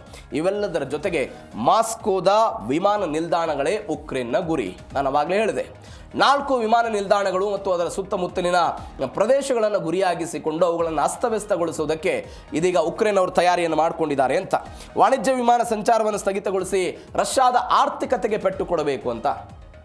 ಒಂದು ಕಡೆ ಪೆಟ್ರೋಲ್ ರಫ್ತು, ಪೆಟ್ರೋಲ್ ಉತ್ಪಾದನೆ ಮತ್ತು ತಯಾರಿಸಿದಂಥ ಅಂದರೆ ಉತ್ಪಾದನೆ ಆದಂಥ ಕಚ್ಚಾ ತೈಲವನ್ನು ತೈಲ ಸಂಸ್ಕರಣೆ ಮಾಡೋದಕ್ಕೆ ತೈಲ ಸಂಸ್ಕರಣಾ ಘಟಕಗಳ ಮೇಲೆ ಧ್ವಂಸ ಮಾಡಿ ಅಲ್ಲಿ ಅದಕ್ಕೆ ಪೆಟ್ಟು ಕೊಡುವಂಥ ಪ್ರಯತ್ನ. ಎರಡನೇದ್ದು ಅಂತಾರಾಷ್ಟ್ರೀಯ ವಿಮಾನ ನಿಲ್ದಾಣಗಳ ಮೇಲೆ ದಾಳಿ ಮಾಡುವ ಪ್ರಯತ್ನವನ್ನು ಭಾಗವಾಗಿ ಒಂದು ಅರಾಜಕತೆಯನ್ನು ಸೃಷ್ಟಿ ಮಾಡುವುದು. ವಿದೇಶಿ ಹೂಡಿಕೆ, ವಿದೇಶಿ ಪ್ರವಾಸಿ ತಾಣಗಳು, ಅದಾದ ನಂತರ ಪ್ರವಾಸೋದ್ಯಮ ಎಲ್ಲದರ ಮೇಲೆ ಒಂದು ಏಟು ಕೊಡುವಂತಹ ಪ್ರಯತ್ನ ಅಂತೆ. ಆಗಸ್ಟ್ 16 ಮತ್ತು 18ನೇ ತಾರೀಕಿಗೆ 2 ದಿನಗಳ ಕಾಲ ಒಂದು 100 ಡ್ರೋನ್ ದಾಳಿಗಳೆಲ್ಲ ಆಗಿದೆ. ರಷ್ಯಾದ ತೈಲ ಘಟಕ, ಲಾಜಿಸ್ಟಿಕ್ಸ್ ಮೂಲಸೌಕರ್ಯಗಳ ಮೇಲೆ ಉಕ್ರೇನ್ ಎಲ್ಲ ಕಣ್ಣಿಟ್ಟಿದೆ ಅಂತ. ಮಾನವ ರಹಿತ ಡ್ರೋನ್ಗಳೇ ಇವತ್ತು ನಿರ್ಣಾಯಕ ಶಕ್ತಿಯಾಗಿ ಯುದ್ಧದಲ್ಲಿ ಕಾಣಿಸ್ತಾ ಇರೋದನ್ನು ನೋಡ್ತಾ ಇದ್ದೀವಿ. ಅದನ್ನು ನಾವು ಅಮೆರಿಕ ಮತ್ತು ಇರಾನ್ ಯುದ್ಧದಲ್ಲೂ ಕೂಡ ನೋಡ್ತಾ ಇದ್ದೀವಿ. ಒನ್ಸ್ ಅಗೇನ್ ರಷ್ಯಾ ಉಕ್ರೇನ್ ಯುದ್ಧದಲ್ಲೂ ಕೂಡ ಆಸ್ ಇಟ್ ಈಸ್ ಅದು ಕಂಟಿನ್ಯೂ ಆಗ್ತಾ ಇದೆ. ಈ ಹಿಂದೆ ಹೆಂಗಾಗ್ತಿತ್ತು ಯುದ್ಧ ಅಂತ ಹೇಳಿದ್ರೆ, ಈಗ ಉದಾಹರಣೆಗೆ ನಮ್ಮದೇ ಕಾರ್ಗಿಲ್ ಯುದ್ಧವನ್ನು ತೆಗೆದುಕೊಳ್ಳಿ. ಸೈನಿಕರು ಬರ್ತಿದ್ರು, ನೇರವಾಗಿ ಕಾತಾಟ ಆಗ್ತಾ ಇತ್ತು, ಹೊಡೆದಾಟ ಬಡದಾಟ, ಅನೇಕ ಸಾವು ನೋವುಗಳಾಗ್ತಾ ಇತ್ತು. ಇವತ್ತು ಅಮೆರಿಕ ಮತ್ತು ಇರಾನ್ ಸಂಪೂರ್ಣವಾಗಿ ಬದಲಾಗಿ ಹೋಗ್ಬಿಟ್ಟಿದೆ. ಅದೇ ರೀತಿಯಾಗಿ ರಷ್ಯಾ ಮತ್ತು ಉಕ್ರೇನ್ ಯುದ್ಧ ಸಂಪೂರ್ಣವಾಗಿ ಬದಲಾದಂತೆ ಕಾಣಿಸ್ತಾ ಇದೆ. ಇವತ್ತು ಏನೇ ಇದ್ರೂ ಕೂಡ ಅತ್ಯಾಧುನಿಕವಾಗಿರುವಂಥ ಕಡಿಮೆ ವೆಚ್ಚದ ಆತ್ಮಹತ್ಯಾ ಡ್ರೋನ್ಗಳ ಮುಖಾಂತರ ಶತ್ರುಗಳನ್ನು ಮಣಿಸುವ ಹಂತಕ್ಕೆ ಯುದ್ಧಗಳು ಬಂದು ನಿಂತಿದೆ. ಅದರ ಭಾಗವಾಗಿ ಇಂಥದ್ದೊಂದು ಪ್ರಯತ್ನ ಆಗಿದೆ. ನೋಡೋಣ ರಷ್ಯಾ ಮತ್ತು ಉಕ್ರೇನ್ ಯುದ್ಧದ ಈ ಪ್ರಯತ್ನಗಳು ಎಲ್ಲಿಗೆ ಬಂದು ನಿಲ್ಲುತ್ತೆ. ಒಂದು ಕಡೆ ಟ್ರಂಪ್ ಹೇಳ್ತಿದ್ದಾರೆ ಯುದ್ಧವನ್ನು ಸ್ಥಗಿತ ಮಾಡಬೇಕು ಅಂತ. ಈ ಸ್ಥಗಿತ ಆಗುವಂಥ ಲಕ್ಷಣಗಳು ಕಾಣಿಸ್ತಾ ಇಲ್ಲ. ಏನಾಗುತ್ತೆ ನೋಡೋಣ. ಹಫೀಜ್ ಸಯ್ಯದ್ಗೆ ಸಂಬಂಧಪಟ್ಟಂತಹ ಸುದ್ದಿ. 26/11 ದಾಳಿಯ ರೂವಾರಿ, ಉಗ್ರ ಸಂಘಟನೆಯ ಸಂಸ್ಥಾಪಕ ಲಷ್ಕರ್ ಎ ತೊಯ್ಬಾ. ಈ ಉಗ್ರ ಸಂಘಟನೆಯ ಸಂಸ್ಥಾಪಕ ಹಫೀಜ್ ಸಯ್ಯದ್ ಭಾರತಕ್ಕೂ ಕೂಡ ಬೇಕಾದಂಥ ವ್ಯಕ್ತಿ ಈತ. ಮುಂಬೈ ಸರಣಿ ಅಟ್ಯಾಕ್ ಏನಾಯ್ತಲ್ಲ, ಆ ಸರಣಿ ಅಟ್ಯಾಕ್ನಲ್ಲಿ ಅನೇಕ ಜನ ಮೃತಪಟ್ಟರು, ಅನೇಕ ಜನ ಸಿಬ್ಬಂದಿಗಳು ಹುತಾತ್ಮರಾದರು ಭಾರತದವರು. ಎಲ್ಲದಕ್ಕೂ ಕೂಡ ಕಾರಣಕರ್ತನಾದಂಥ ಹಫೀಜ್ ಸಯ್ಯದ್ ಈ ವ್ಯಕ್ತಿಗೆ ಪಾಕಿಸ್ತಾನದಲ್ಲಿ ರಾಜಾತಿಥ್ಯವನ್ನು ಕೊಡಲಾಗ್ತಾ ಇದೆ. ಆ ವ್ಯಕ್ತಿಗೆ ಇದೀಗ Z+ ಭದ್ರತೆಯನ್ನು ಕೊಡಲಾಗ್ತಾ ಇದೆ ಎನ್ನುವಂಥ ಮಾಹಿತಿಗಳೆಲ್ಲವೂ ಕೂಡ ಬರ್ತಾ ಇದೆ. ಹಾಗಾದರೆ ಯಾಕೆ Z+? ಇವೆಲ್ಲದರ ನಡುವೆಯೂ ಕೂಡ ಈ ವ್ಯಕ್ತಿಯ ಅನುಪಸ್ಥಿತಿಯಲ್ಲಿ, ಗೈರು ಹಾಜರಾತಿಯಲ್ಲಿ ಈತನ ವಿರುದ್ಧ ಇರುವಂಥ ಪ್ರಕರಣಗಳನ್ನು ತನಿಖೆ ಮಾಡೋದಕ್ಕೆ ಮತ್ತು ವಿಚಾರಣೆ ಮಾಡೋದಕ್ಕೆ ಇದೀಗ ಭಾರತೀಯ ನ್ಯಾಯಾಂಗ ಮುಂದಾಗ್ತಾ ಇದೆ. ಹಾಗಾದರೆ ಸಾವಿನ ಕುಣಿಕೆಗೆ ಈ ವ್ಯಕ್ತಿ ಹತ್ತಿರವಾಗ್ತಿದ್ದಾನಾ? ಇವೆಲ್ಲದರ ಜೊತೆಗೆ ಪಾಕಿಸ್ತಾನ ಎನ್ನುವಂಥ ಭಯೋತ್ಪಾದಕ ಉತ್ಪಾದನೆ ಮಾಡುವಂಥ ದೇಶ ಈ ವ್ಯಕ್ತಿಗೆ ರಕ್ಷಣೆ ಕೊಡಲ್ಲ. ಈ ವ್ಯಕ್ತಿಯನ್ನು ರಕ್ಷಣೆ ಮಾಡಿದರೆ ನನಗೆ ಆರ್ಥಿಕವಾಗಿ ಏಟು ಬೀಳುತ್ತೆ ಅನ್ನುವ ಕಾರಣಕ್ಕಾಗಿ ಜಾಗತಿಕವಾಗಿ ನಾಟಕ ಮಾಡುವ ಪ್ರಯತ್ನವನ್ನು ಮಾಡ್ತಾ ಇದೆಯಾ? ಏನಾಯಿತು ಹಫೀಜ್ ಸಯ್ಯದ್ ವಿಚಾರದಲ್ಲಿ? ಈ ವ್ಯಕ್ತಿ ಹೆಂಗೆ ಉಗ್ರ ಆದ, ಏನೇನು ಮಾಡಿದ್ದ, ಎಲ್ಲದರ ಬಗ್ಗೆಯೂ ಕೂಡ ಮೂರನೇ ಸ್ಟೋರಿಯಲ್ಲಿ ನೋಡ್ತಾ ಹೋಗೋಣ. ಉಗ್ರ ಹಫೀಜ್ಗೆ ISI Z+ ಭದ್ರತೆ. ಲಷ್ಕರ್ ಎ ತೊಯ್ಬಾ ಮುಖ್ಯಸ್ಥ ಹಫೀಜ್ ಸಯ್ಯದ್ಗೆ ಭದ್ರತೆಯನ್ನು ಪಾಕಿಸ್ತಾನದ ಗುಪ್ತಚರ ಸಂಸ್ಥೆ ISI ಹೆಚ್ಚಳ ಮಾಡಿದೆ. ಸಯ್ಯದ್ ಹತ್ಯೆ ಆಗುವ ಭೀತಿಯಲ್ಲಿ ಪಾಕಿಸ್ತಾನದ ಗುಪ್ತಚರ ಸಂಸ್ಥೆ ಇದೆ. ಈ ಕಾರಣಕ್ಕಾಗಿ Z+ ಭದ್ರತೆ ಕೊಡ್ತಿದ್ದಾರೆ. ಹೊರಗೆ ಹೆಜ್ಜೆ ಇಡದಂತೆ ಹಫೀಜ್ಗೆ ISI ಒಂದು ಕಟ್ಟುನಿಟ್ಟಿನ ಸೂಚನೆ ಕೊಟ್ಟಿದೆ ಅಂತ. ಈ ವ್ಯಕ್ತಿ ನೋಡಿ, ಸ್ವಲ್ಪ ಹಿಸ್ಟ್ರಿಗೆ ಹೋಗೋಣ ನಾವು. ಹಫೀಜ್ ಸಯ್ಯದ್ ಮತ್ತು ಅಬ್ದುಲ್ ಅಜ್ಜಮ್ ಅಂತ ಇಬ್ಬರು ವ್ಯಕ್ತಿಗಳು ಇರ್ತಾರೆ. ಇವರು ಈ ವ್ಯಕ್ತಿಗಳು ಸೇರಿಕೊಂಡು ಮರ್ಕಜ್ ಉದ್ ದವಾ ಉಲ್ ಇರ್ಷಾದ್ ಅಂತ ಒಂದು ಸಂಘಟನೆಯನ್ನು ಸ್ಥಾಪನೆ ಮಾಡಿದರು. ಯಾವಾಗ? ಬಹಳ ವರ್ಷಗಳ ಹಿಂದೆ. ಆ ಸಮಯದಲ್ಲಿ ಸೋವಿಯತ್ ಒಕ್ಕೂಟದ ವಿರುದ್ಧ ಹೋರಾಟ ಮಾಡೋದಕ್ಕೆ ಪಾಕಿಸ್ತಾನ ಏನು ಮಾಡ್ತು? ಅಫ್ಘಾನಿಸ್ತಾನದಲ್ಲಿ ಈ ಗುಂಪನ್ನು ಬಳಕೆ ಮಾಡಿಕೊಳ್ಳೋ ಪ್ರಯತ್ನವನ್ನು ಮಾಡ್ತು. ಅಫ್ಘಾನಿಸ್ತಾನ ಸೋವಿಯತ್ ಒಕ್ಕೂಟದ ವಿರುದ್ಧ ಹೋರಾಟ ಮಾಡ್ತಿತ್ತು, ಅಫ್ಘಾನಿಸ್ತಾನಕ್ಕೆ ಪಾಕಿಸ್ತಾನ ಸಪೋರ್ಟ್ ಮಾಡಿತ್ತು. ಅಲ್ಲೇ ಶುರುವಾದಂಥ ಈ ಸಂಘಟನೆಯನ್ನು ಅವರ ವಿರುದ್ಧ ಹೋರಾಟ ಮಾಡಬೇಕು ಅಂತ ಬಳಕೆ ಮಾಡಿಕೊಂಡ್ರು. ಅಲ್ಲಿಂದ ಶುರುವಾಯಿತು. 1990ರ ದಶಕದಲ್ಲಿ ಏನಾಯಿತು? ಅಫ್ಘಾನ್ ಮತ್ತು ಸೋವಿಯತ್ ಒಕ್ಕೂಟದ ಯುದ್ಧ ಮುಕ್ತಾಯ ಆಯಿತು. ಆಗ ISI ಅಂದರೆ ಪಾಕಿಸ್ತಾನದ ಗುಪ್ತಚರ ಸಂಸ್ಥೆ ಏನು ಮಾಡ್ತು? ಈ ಲಷ್ಕರ್ ಎ ತೊಯ್ಬಾದ ಹಫೀಜ್ ಸಯ್ಯದ್ಗೆ ಮಾರ್ಗದರ್ಶನ ಮಾಡೋ ಪ್ರಯತ್ನವನ್ನು ಮಾಡ್ತು. ಆಗ ಲಷ್ಕರ್ ಎ ತೊಯ್ಬಾ ಎನ್ನುವಂಥ ಉಗ್ರ ಸಂಘಟನೆಯನ್ನು ಹಫೀಜ್ ಸಯ್ಯದ್ ಹುಟ್ಟು ಹಾಕಿದ. ಅಲ್ಲಿಂದ ಶುರುವಾದಂತಹ ಪಯಣ ಇದು. ಅಂದರೆ ಪಾಕಿಸ್ತಾನದ ಸಪೋರ್ಟ್ 90ರ ದಶಕದಲ್ಲಿ ಸಿಗೋದಕ್ಕೆ ಶುರುವಾಯಿತು. ಅಲ್ಲಿಂದೆಲ್ಲವೂ ಕೂಡ ಶುರುವಾಯಿತು. ಈ ಲಷ್ಕರ್ ಎ ತೊಯ್ಬಾ ಹುಟ್ಟು ಹಾಕಿದ್ಯಾಕೆ? ಭಾರತದ ವಿರುದ್ಧ ದಾಳಿ ಮಾಡಬೇಕು, ಜಮ್ಮು ಕಾಶ್ಮೀರದಲ್ಲಿ ಗಲಭೆಗಳನ್ನು ಸೃಷ್ಟಿ ಮಾಡಬೇಕು, ಭಯೋತ್ಪಾದಕ ಘಟನೆಗಳನ್ನು ಸೃಷ್ಟಿ ಮಾಡಬೇಕು ಅಂತ ಪ್ಲಾನ್ ಎಲ್ಲ ಮಾಡೋ ಪ್ರಯತ್ನ ಆಯಿತು. ಇದರ ಭಾಗವಾಗಿ 2001ನೇ ಇಸ್ವಿಯಲ್ಲಿ ಭಾರತೀಯ ಸಂಸತ್ ಮೇಲೆ ದಾಳಿ ಆಗುತ್ತೆ. ಭಾರತದ ಸಂಸತ್ ಮೇಲೆ ದಾಳಿ ಆಗೋ ಪ್ರಯತ್ನವನ್ನು ಮಾಡಿದ್ರು. ಅನೇಕ ಜನ ಉಗ್ರರು ಬಂದರು. ಒಂದು ನಕಲಿ ಸ್ಟಿಕ್ಕರ್ ಇರುವಂಥ ಗೃಹ ಸಚಿವಾಲಯದ ಕಾರಣ ಮುಖಾಂತರ ಬಂದು ದಾಳಿ ಮಾಡೋ ಪ್ರಯತ್ನವನ್ನು ಮಾಡಿದ್ರು. ಅನೇಕ ಜನ ಅಮಾಯಕರು ಘಟನೆಯಲ್ಲಿ ಮೃತಪಟ್ಟರು. ಅವತ್ತಿನಿಂದ ಭಾರತ ಈತನ ವಿರುದ್ಧ ಸೆಡ್ಡನ್ನು ಇಟ್ಕೊಂಡಿದೆ. ಇವೆಲ್ಲದರ ಜೊತೆಗೆ ಪಾಕಿಸ್ತಾನ ಏನು ಮಾಡಿಬಿಡ್ತು? ಈ 2001ನೇ ಘಟನೆ ಆದಮೇಲೆ ಅಂತಾರಾಷ್ಟ್ರೀಯವಾಗಿ ಪಾಕಿಸ್ತಾನದ ವಿರುದ್ಧ ಆಕ್ರೋಶ ಶುರುವಾಯಿತು. ಆಕ್ರೋಶ ಶುರುವಾದ ನಂತರ ಈ ಸಂಘಟನೆ ನಿಷೇಧ ಮಾಡ್ತೀವಿ ಅಂತ ಒಂದು ನಾಟಕ ಮಾಡೋ ಪ್ರಯತ್ನ ಮಾಡಿದ್ದು. ಇದಕ್ಕೆ ಪರ್ಯಾಯವಾಗಿ ಜಮಾತ್ ಉದ್ ದವಾ ಅಂತ ಈ ಸಂಘಟನೆ ಅಸ್ತಿತ್ವಕ್ಕೆ ತೆಗೆದುಕೊಂಡು ಬಂದು ಒನ್ಸ್ ಅಗೇನ್ ಭಯೋತ್ಪಾದಕ ಘಟನೆಗಳನ್ನು ಮತ್ತು ಭಯೋತ್ಪಾದಕತೆಯನ್ನು ಪ್ರೋತ್ಸಾಹ ಮಾಡೋ ಪ್ರಯತ್ನ ಮಾಡಿದ್ರು. ಹಾಗೆ ಪ್ರೋತ್ಸಾಹ ಮಾಡಿಕೊಂಡು ಬಂದಿದ್ದಂತಹ ಪಾಕಿಸ್ತಾನ ಇವತ್ತು ಒನ್ಸ್ ಅಗೇನ್ ಈ ವ್ಯಕ್ತಿಗೆ Z+ ಭದ್ರತೆಯನ್ನು ಕೊಟ್ಟಿದ್ದಾರೆ ಅಂತ. ಜೈಲಲ್ಲೋ ಅಥವಾ ಐಷಾರಾಮಿ ಬಂಗಲೆಯಲ್ಲಿದ್ದಾರೋ ಈ ಪ್ರಶ್ನೆ ಇದೆ. ಪಾಕ್ ಹೇಳಿಕೆಯಂತೆ 2019ರಿಂದ ಲಾಹೋರ್ ಜೈಲಲ್ಲಿ ಈ ವ್ಯಕ್ತಿ ಇದ್ದಾನೆ ಅಂತ ಪಾಕಿಸ್ತಾನ ಹೇಳ್ತಾ ಇರೋದು. ಲಾಹೋರ್ ಜೈಲಲ್ಲಿ ಇದ್ದಾನೆ ಅಂತ. ಬಟ್ ಅಧಿಕೃತ ಮಾಹಿತಿಯ ಪ್ರಕಾರ ಈ ವ್ಯಕ್ತಿ ಜೈಲಲ್ಲಿಲ್ಲ. ಒಂದು ಐಷಾರಾಮಿ ಬಂಗಲೆಯಲ್ಲಿ ಈ ವ್ಯಕ್ತಿ ಇದ್ದಾನೆ ಅಂತ. 2012ರಲ್ಲಿ ಅಮೆರಿಕ ಏನು ಮಾಡುತ್ತೆ, ಈ ವ್ಯಕ್ತಿಯ ತಲೆಗೆ $12 ಮಿಲಿಯನ್ ಬಹುಮಾನವನ್ನು ಘೋಷಣೆ ಮಾಡೋ ಪ್ರಯತ್ನವನ್ನು ಮಾಡಿತು. ಇದು ಒಂದು ಬೆಳವಣಿಗೆ. 2018 ಮತ್ತು 2020ರಲ್ಲಿ ಅಮೆರಿಕ ಏನು ಮಾಡುತ್ತೆ, ಆರ್ಥಿಕ ದಿಗ್ಬಂಧನವನ್ನು ಹೇರೋ ಪ್ರಯತ್ನ ಆಯಿತು ಪಾಕಿಸ್ತಾನದ ಮೇಲೆ. ಈ ಆರ್ಥಿಕ ದಿಗ್ಬಂಧನದ ಕಾರಣಕ್ಕಾಗಿ ಈ ವ್ಯಕ್ತಿಯನ್ನು ಜೈಲಲ್ಲಿ ಇಡ್ತೀವಿ ಅಂತ 2019ರಿಂದ ನಾವು ಜೈಲಲ್ಲಿ ಇಟ್ಟಿದ್ದೀವಿ ಅಂತ ಹೇಳಿಕೊಳ್ಳುವ ಪ್ರಯತ್ನವನ್ನು ಮಾಡಿದ್ರು. ಒಂದು ಕೋಟ್ ಲಿಕ್ಫತ್ ಎನ್ನುವಂಥ ಒಂದು ಪ್ರದೇಶ, ಆ ಪ್ರದೇಶದ ಜೈಲಲ್ಲಿದ್ದಾನೆ ಅಂತ. ಬಟ್ ವಾಸ್ತವ ಸ್ಥಿತಿಗತಿ ಹೆಂಗಿದೆ ಅಂತ ಹೇಳಿದ್ರೆ, ಲಾಹೋರ್ನ ಒಂದು ಪ್ರದೇಶ ಇದೆ, ಜೋಹರ್ ಟೌನ್ನಲ್ಲಿ ಒಂದು ಐಷಾರಾಮಿ ಬಂಗಲೆ. ಆ ಐಷಾರಾಮಿ ಬಂಗಲೆಯಲ್ಲಿ ಹಫೀಜ್ ಸೈಯದ್ ಇದ್ದಾನೆ ಎನ್ನುವಂಥ ಮಾಹಿತಿಗಳು ವಾಸ್ತವ ರೂಪದಲ್ಲಿ ಇರೋದು. ಈ ಬಂಗಲೆಯಲ್ಲಿ ಈ ವ್ಯಕ್ತಿಗೆ Z+ ಸೆಕ್ಯೂರಿಟಿಯನ್ನು ಕೊಟ್ಟಿದ್ದಾರೆ ಅಂತ. ಈ ವ್ಯಕ್ತಿಯ ಬಂಗಲೆ ಏನಿದೆ ಅದನ್ನೇ ಒಂದು ಸಬ್ ಜೈಲಾಗಿ ಮಾಡಿದ್ದೀವಿ, ಸಬ್ ಜೈಲ್ನಲ್ಲಿ ಆ ವ್ಯಕ್ತಿ ಇದ್ದಾನೆ ಅಂತ. ಬಟ್ ಐಷಾರಾಮಿ ಯಾಕೆ ಕೊಡಬೇಕು? ಸೆಕ್ಯೂರಿಟಿ ಇದೆ, ಅದಾದ ನಂತರ ಕಮಾಂಡೋಗಳಿದ್ದಾರೆ, ಶಸ್ತ್ರಸಜ್ಜಿತ ಕಮಾಂಡೋಗಳಿದ್ದಾರೆ, ಜಾಮರ್ ಇದೆ, CCTV ಇದೆ, ಡ್ರೋನ್ ನಿರೋಧಕ ಶಕ್ತಿಗಳನ್ನು ಈ ವ್ಯಕ್ತಿಗೆ ಕೊಡೋ ಪ್ರಯತ್ನ. ಇದರರ್ಥ ಏನು? ಪಾಕಿಸ್ತಾನ ಆ ವ್ಯಕ್ತಿಯನ್ನು ರಕ್ಷಣೆ ಮಾಡ್ತಿದೆಯಾ? ಈ ಪ್ರಶ್ನೆ ಜಾಗತಿಕವಾಗಿ ಕಾಡೋ ಪ್ರಶ್ನೆ. ನೀವು ನೋಡಿ, ನಾನು ಅವಾಗಲೇ ಹೇಳಿದೆ ನಿಮಗೆ, ಹಣಕಾಸು ನೆರವು ಯಾವಾಗ ಪಾಕಿಸ್ತಾನಕ್ಕೆ ಸಿಗೋದು ಕಡಿಮೆಯಾಗಿ ಅದನ್ನು FATF ಗ್ರೇ ಲಿಸ್ಟ್ಗೆ, ಅಂದರೆ ವಿದೇಶಗಳಿಂದ ಸಿಗಬಹುದಾದಂಥ ಅನುದಾನದ ಪಟ್ಟಿ ಏನಿತ್ತು ಆ ಪಟ್ಟಿಯಲ್ಲಿ ಗ್ರೇಗೆ ಹಾಕಿದ್ರಲ್ಲ, ನಾನು ಗ್ರೇಗೆ ಹೋಗ್ಬಿಡ್ತೇನೆ, ನನಗೆ ಸಹಜವಾಗಿ ಹಣ ಸಿಗಲ್ಲ ಅನ್ನುವ ಕಾರಣಕ್ಕಾಗಿ ಪಾಕಿಸ್ತಾನ ಏನು ಮಾಡಿಬಿಡ್ತು ಅಂತ ಹೇಳಿದ್ರೆ, ಈ ಕ್ರಮವನ್ನು ತೆಗೆದುಕೊಂಡಿವಿ ಅಂತ ತೋರಿಸೋ ಪ್ರಯತ್ನವನ್ನು ಮಾಡಿದ್ರು. ಆ ವ್ಯಕ್ತಿಯನ್ನು ಜೈಲಲ್ಲಿ ಇಟ್ಟಿದ್ವಿ, ಯಾವುದೇ ಐಷಾರಾಮಿ ಸವಲತ್ತುಗಳನ್ನು ಕೊಟ್ಟಿಲ್ಲ ಅಂತ ಜಗತ್ತಿಗೆ ತೋರಿಸೋ ಪ್ರಯತ್ನವನ್ನು ಮಾಡಿದ್ರು. ಬಟ್ ಎಲ್ಲವೂ ಕೂಡ ಪೊಳ್ಳು, ಎಲ್ಲವೂ ಕೂಡ ಸುಳ್ಳು ಅನ್ನೋದು ಈಗ ಗೊತ್ತಾಗ್ತಾ ಇರುವಂಥ ವಿಚಾರ. 2021ರಲ್ಲಿ ಈ ಹಫೀಜ್ ಸೈಯದ್ ಎನ್ನುವಂಥ ಒಬ್ಬ ವ್ಯಕ್ತಿ ಇದ್ನಲ್ಲ, ಈ ಉಗ್ರ ಏನಿದ್ದಾನೆ, ಈ ಉಗ್ರನ ಮನೆ ಎದುರುಗಡೆ ಒಂದು ಬಾಂಬ್ ಸ್ಫೋಟ ಆಗುತ್ತೆ. ಬಾಂಬ್ ಸ್ಫೋಟ ಆದ ತಕ್ಷಣ ಪಾಕಿಸ್ತಾನದ ಅಧಿಕೃತ ಸರ್ಕಾರ ಎಚ್ಚೆತ್ತುಕೊಳ್ತು. ಯಾಕೆ? ಹಫೀಜ್ ಸೈಯದ್ಗೆ ಏನಾದರೂ ಹೆಚ್ಚು ಕಡಿಮೆ ಆಗಿಬಿಡಬಹುದು ಅಂತ. ಒನ್ಸ್ ಅಗೇನ್ 2021ರಿಂದ ಮತ್ತೆ ಭದ್ರತೆಯನ್ನು ಹೆಚ್ಚಳ ಮಾಡೋ ಪ್ರಯತ್ನವನ್ನು ಮಾಡಿದ್ರು. ಯಾರು ಮಾಡಿದ್ರು? ಪಾಕಿಸ್ತಾನ ಮಾಡೋ ಪ್ರಯತ್ನವನ್ನು ಮಾಡ್ತು. ಅದರ ಅರ್ಥ ಏನು ಅಂತ ಹೇಳಿದ್ರೆ, ಈ ವ್ಯಕ್ತಿಯನ್ನು ರಕ್ಷಣೆ ಮಾಡಬೇಕು ಎನ್ನುವಂಥ ಪರಮ ಉದ್ದೇಶ ಪಾಕಿಸ್ತಾನದ ಇದ್ದಂತೆ ಕಾಣಿಸ್ತಾ ಇದೆ. ಹೀಗಾಗಿ ಎಲ್ಲವೂ ಕೂಡ ಆಗ್ತಾ ಇದೆ. ವಿಶ್ವಸಂಸ್ಥೆಯಲ್ಲಿ ಒಂದು ನಿಯಮ ಇದೆ, 1267 ನಿರ್ಬಂಧಗಳ ಸಮಿತಿ ಅಂತ. ಯಾರಾದರೂ ಒಬ್ಬ ವ್ಯಕ್ತಿಯನ್ನ ಜಾಗತಿಕ ಭಯೋತ್ಪಾದಕ ಅಂತ ಘೋಷಣೆ ಮಾಡಿದ ನಂತರ ಆ ಜಾಗತಿಕ ಭಯೋತ್ಪಾದಕನ ವೈಯಕ್ತಿಕ ಮಾಹಿತಿ, ವೈಯಕ್ತಿಕ ಖಾತೆಗಳು, ಆ ವೈಯಕ್ತಿಕ ಹಣ ಎಲ್ಲವನ್ನೂ ಕೂಡ ನಿಮ್ಮ ವ್ಯಾಪ್ತಿಗೆ ತೆಗೆದುಕೊಳ್ಳಬೇಕು, ಸೀಜ್ ಮಾಡಬೇಕು, ಖಾತೆಗಳನ್ನು ಕೂಡ ನಿರ್ಬಂಧ ಹೇರಬೇಕು ಅಂತ ವಿಶ್ವಸಂಸ್ಥೆಯ ನಿಯಮ ಇರೋದು. ಆದರೆ ಇದಕ್ಕೆ ತದ್ವಿರುದ್ಧವಾಗಿ ಪಾಕಿಸ್ತಾನ ಏನು ಮಾಡಿದೆ ಅಂತ ಹೇಳಿದ್ರೆ, ಹಫೀಜ್ ಸೈಯದ್ ಎನ್ನುವಂಥ ಈ ಒಬ್ಬ ವ್ಯಕ್ತಿಗೆ ತನ್ನ ವೈಯಕ್ತಿಕ ಖರ್ಚು ಮತ್ತು ತನ್ನ ಕುಟುಂಬಕ್ಕೆ ಬೇಕಾದಂಥ ಹಣದ ಖರ್ಚನ್ನು ಕೂಡ ನೋಡಿಕೊಳ್ಳುವುದಕ್ಕೆ ಖಾತೆಗಳನ್ನೂ ಕೂಡ ಮಾಡಿಕೊಟ್ಟಿದೆ ಎನ್ನುವಂತಹ ಆರೋಪ ಮತ್ತು ವಾಸ್ತವ ಸಂಗತಿ ಪಾಕಿಸ್ತಾನದಲ್ಲಿ ಇರೋದು. ಇದರ ಅರ್ಥ ಏನು ಅಂತ ಹೇಳಿದ್ರೆ, ಒಬ್ಬ ಜಾಗತಿಕ ಭಯೋತ್ಪಾದಕನಿಗೆ ಪಾಕಿಸ್ತಾನ ಹೆಂಗೆ ಸಪೋರ್ಟ್ ಮಾಡ್ತಾ ಇದೆ ಅಂತ. ಇದು ಒಂದು ಬೆಳವಣಿಗೆ. ಇವೆಲ್ಲದರ ನಡುವೆ 26/L1 ಘಟನೆಯ ರೂವಾರಿ ಈತ ಇದೀಗ ಮೊದಲ ಬಾರಿಗೆ ಇನ್ವಿಸಿಬಲ್ ಟ್ರಯಲ್ ಆಗ್ತಾ ಇದೆ. ಅಂದರೆ ಗೈರು ಹಾಜರಾತಿಯಲ್ಲಿ ಇಂಥದ್ದೊಂದು ಟ್ರಯಲ್ ಮಾಡೋದಕ್ಕೆ 11/26 ಮುಂಬೈನ ಕರಾವಳಿ ಪ್ರದೇಶಕ್ಕೆ ಬರ್ತಾರೆ. ಒಂದು 9 ಜನ ಉಗ್ರರು ಬಂದರು. ಭಾರತದ ಒಂದು ಹಡಗು ಬರ್ತಾ ಇತ್ತು. ಆ ಹಡಗುಗಳ ಮೇಲೆ ಅಟ್ಯಾಕ್ ಮಾಡಿದರು. ಆ ಹಡಗಿನಲ್ಲಿದ್ದಂಥ ಸಿಬ್ಬಂದಿಯನ್ನು ಕೊಲೆ ಮಾಡಿದ ನಂತರ ಅದರ ಮುಖಾಂತರವೇ ಮುಂಬೈನ ಕರಾವಳಿ ಪ್ರದೇಶಕ್ಕೆ ಬಂದರು. ಕರಾವಳಿ ಪ್ರದೇಶಕ್ಕೆ ಬಂದು ಲಷ್ಕರ್ ಎ ತೊಯ್ಬಾದ ಒಂದು 10 ಜನ ಉಗ್ರರೆಲ್ಲ ರಕ್ತಪಾತ ನಡೆಸಿದರು. 166 ಜನ ಬಲಿಯಾದರು. 300ಕ್ಕೂ ಅಧಿಕ ಜನ ಗಾಯಗಳಾಯಿತು. ನಾನು ಆವಾಗಲೇ ಹೇಳಿದೆ, ಮೀನುಗಾರಿಕೆ ಸಿಬ್ಬಂದಿಯ ದೋಣಿಯನ್ನು ಹೈಜಾಕ್ ಮಾಡಿ ಅದರಲ್ಲಿ ಸಿಬ್ಬಂದಿಯನ್ನು ಕೊಂದು ಅದಾದ ನಂತರ ಇವರು ಬಂದು 5 ತಂಡವಾಗಿ ಕೆಲಸವನ್ನು ಮಾಡಿ, ಅದು ಮಹಾರಾಷ್ಟ್ರದ ಛತ್ರಪತಿ ಶಿವಾಜಿ ಟರ್ಮಿನಲ್, ದೊಡ್ಡ ಒಬೆರಾಯ್ ಅನ್ನುವಂಥ ಒಂದು ದೊಡ್ಡ ಹೋಟೆಲ್ಗಳು, ಒಂದು ಆಸ್ಪತ್ರೆಗಳನ್ನು ಗುರಿಯಾಗಿಸಿಕೊಂಡು ದಾಳಿ ಮಾಡುವ ಪ್ರಯತ್ನ ಮಾಡಿದರು. ಅನೇಕ ಜನ ಮೃತಪಟ್ಟರು.